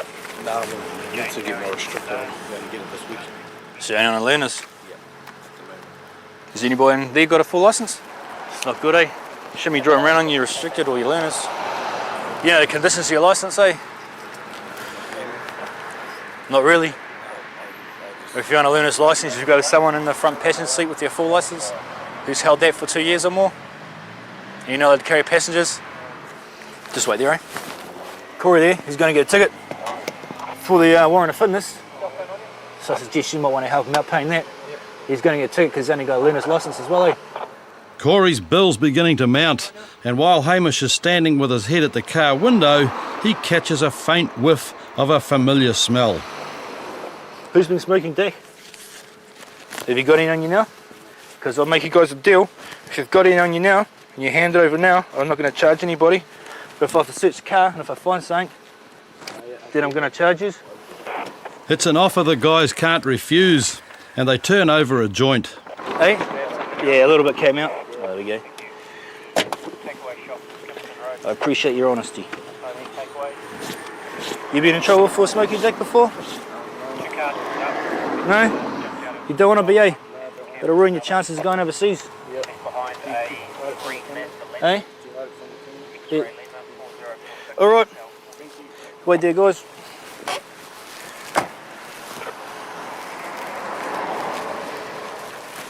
Corey, you going to get a ticket, okay, for the warrant of fitness? Because he's got no warrant of fitness. I spoke to about it, and if he's a mate of yours, he'll probably help you out with it. You're going to get a ticket for your learning licence as well. That's as long as you've got one, eh? So let's go and do a check and we'll be back in a minute. Just wait here or wait in the car.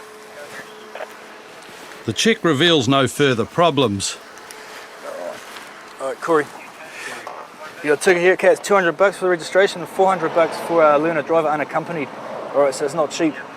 Basically, I suggest you take the car home, okay, because there's a lot of cops out tonight, and if you get stopped again, you'll be looking at the same, eh? I haven't given you any tickets for the lights, but there could be more, and also for no L plates on the car. Okay, see you later. Sorted. Corey headed home, and a short while later, Hamish and Rochelle were called into the pursuit of a vehicle that had failed to stop for police. It's going on the Matarara from GSR. Would you, anyone else with spikes, please? The pursuit's about 300 metres ahead of us right now. They're approaching the intersects with Alfriston Road and Portchester Road. We'll go down Hyperion onto Shifnell. Roger, Eagle. See if he comes back this way. Golf, Golf. Imagery 30. They're planning on approaching the car if he stops at the traffic lights on the intersection of Alfriston and Great South Road. Have they got spikes at that checkpoint? Affirmative. Just went through there and advised them to get the spikes out. Charles Allen, WS1. He stopped. WS1. When those lights go red, what's the box on there? Charles is monitoring the change of the spikes here ready for these guys. Thank you. Do you want to get on the outside of them, Clint? Yeah, I'll come on the outside, mate. They're preparing to box them at the traffic lights at Great South and Alfriston Road. The attempt to corner the vehicle works, and the driver pulls over a few moments later. Can you move up, GSR? Vehicle is stopped. Copy, vehicle is stopped. Yep, looks like the offender is out of the vehicle. No further units needed here if they're not already here.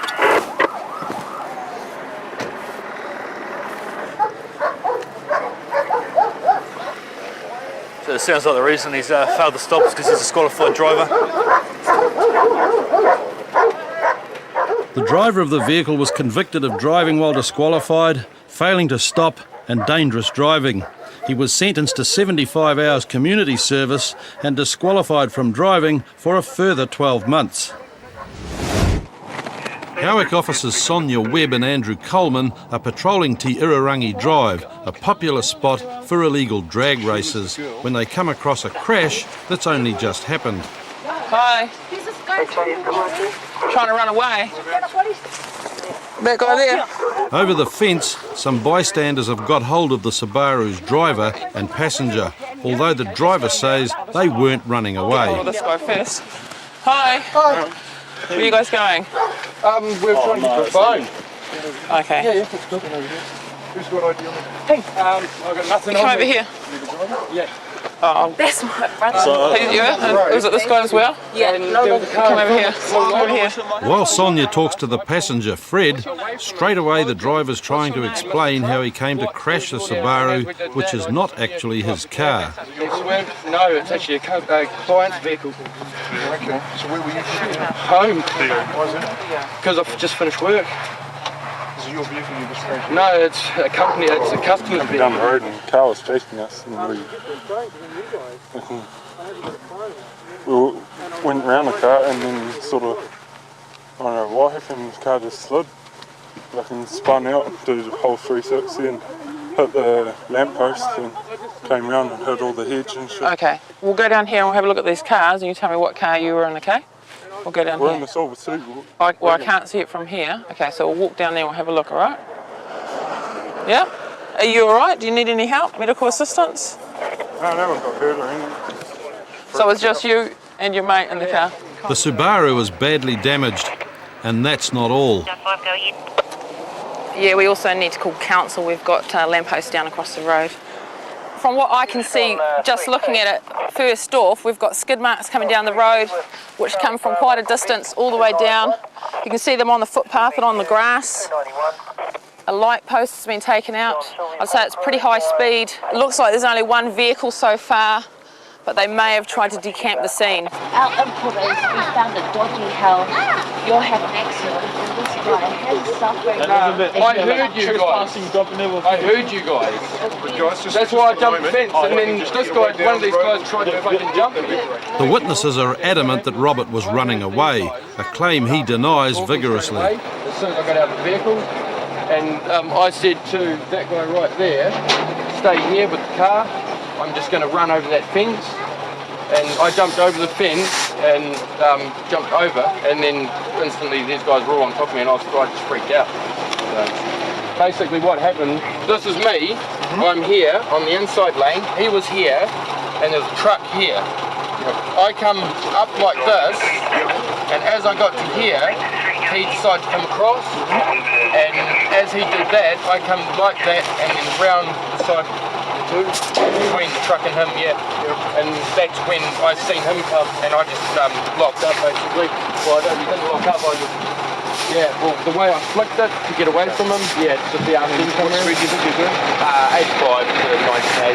The driver of the other car turns out to be a she, not a he, and she's telling Sonia quite a different story. Car came up beside me, basically implied that, he wanted to give me a go, give me a drag, and way back down before the lights, and I just kind of put on my brakes and said no, I'm not up for it. So he dropped way back, I couldn't even see him. He came up beside me again and just started hooning along, and I just slowed down. He was going, way over the speed limit, at least 120 kind of thing.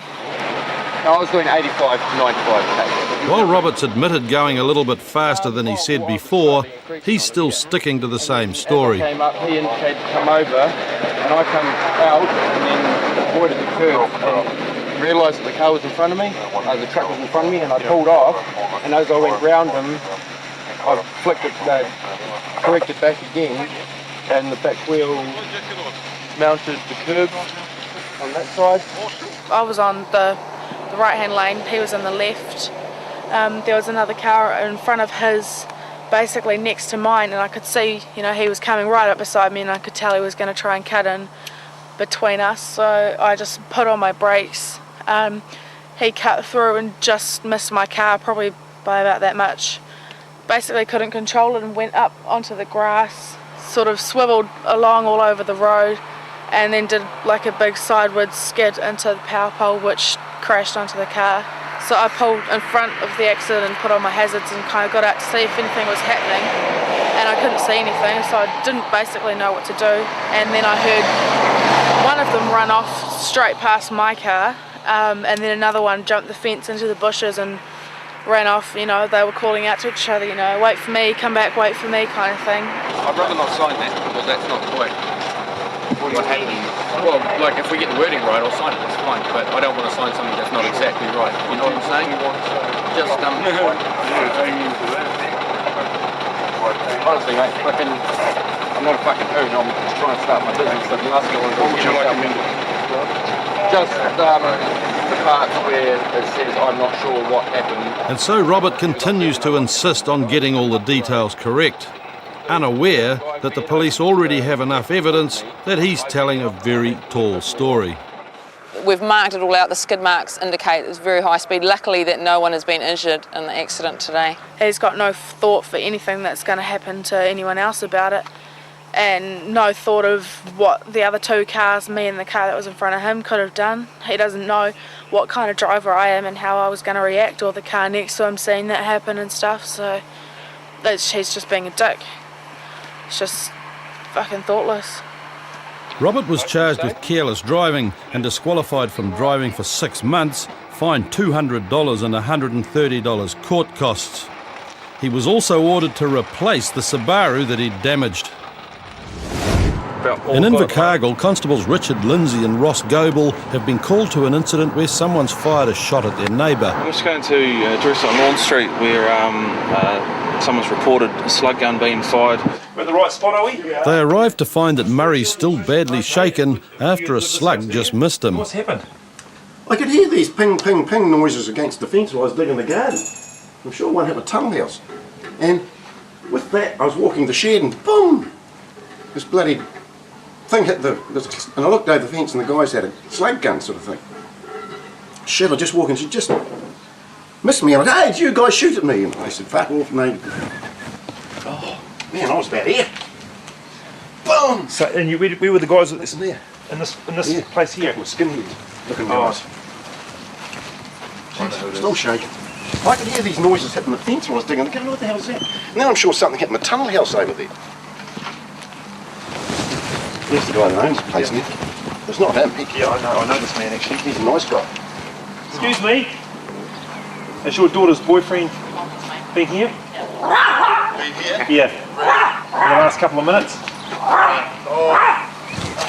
Yeah. What's happened is that this gentleman, your neighbour behind you here, has been out in the garden and someone's fired a slug gun at him. And they've come from here and he's confronted these boys and they've basically gone to piss off and then they've taken off in a white car. As you can see, there's a dent in the side of his tin shed. We might come around and see you. How's that? Yeah. Okay. This is only about 10 minutes ago. Yeah, we'll go and see your daughter. It's obviously one of those boys that hang around here. Oh, okay. So just poked up here and shot. And as you can see inside of the tin shed. Oh, yeah. See the wee dent there? Yeah. We'll find out who it is. How close was the boy standing when they shot? Oh, it's way over by the shed there. Oh, was it stand back? I just oh Jesus, and I've seen the two guys. Did you shoot something there? No, it's only this, they said. And they held up just a wee hand, like a wee pistol sort of pistol-y thing, yeah. Okay. Oh, okay. Look, I do apologise. I'll find out who it is. Look here. I'm sorry about this. I got such a bloody shot. Oh, well, I mean, it's just crazy. I mean, I don't understand it myself, but yeah. Is it far from me? The wife and I were both out there. Ron's daughter was home at the time, but says she didn't see any shots fired. Do you know if got a slug gun or a slug pistol? Well, it's a BB gun. It's a BB gun, and when was the last playing with that? I don't know. He's probably got it at home. So this is it. I don't know. I don't even know if they had one. Where's living? He's living here. Okay, so he'll be back later on. They fixed the road. Well, he needs to come and see me, okay? Because at the end of the day, that old gentleman down there is quite upset that they missed him by within a metre. And well, he's shaking, okay? He's blooming upset. He doesn't understand the difference between a slug pistol or even a high-powered rifle and someone shooting at him. So he's pretty upset. And it's not on, you can't do that. So we need to get to the bottom of it. So I'm going to leave him my card. And when he comes home, he needs to come see me. Okay. Will he be home later on? After police spoke to the daughter's boyfriend, he wrote a letter to Murray and also apologised in person, so no further action was taken. Next week on Police 10-7, Dunedin officers help a cab driver find out where his very intoxicated passenger lives. It's Nick Wells, Dunedin Police here. I've got a drunk girl in a taxi at the end of the drive here. It's a busy evening out in downtown Auckland for officers Lee and Conan with a very pregnant teenager living rough. You're pregnant, you got to think about your baby more than yourself, okay? living out on the street's not the way to do it. And also in Auckland, a young woman is found bleeding and distressed in a downtown alleyway. He just beat me up, this guy.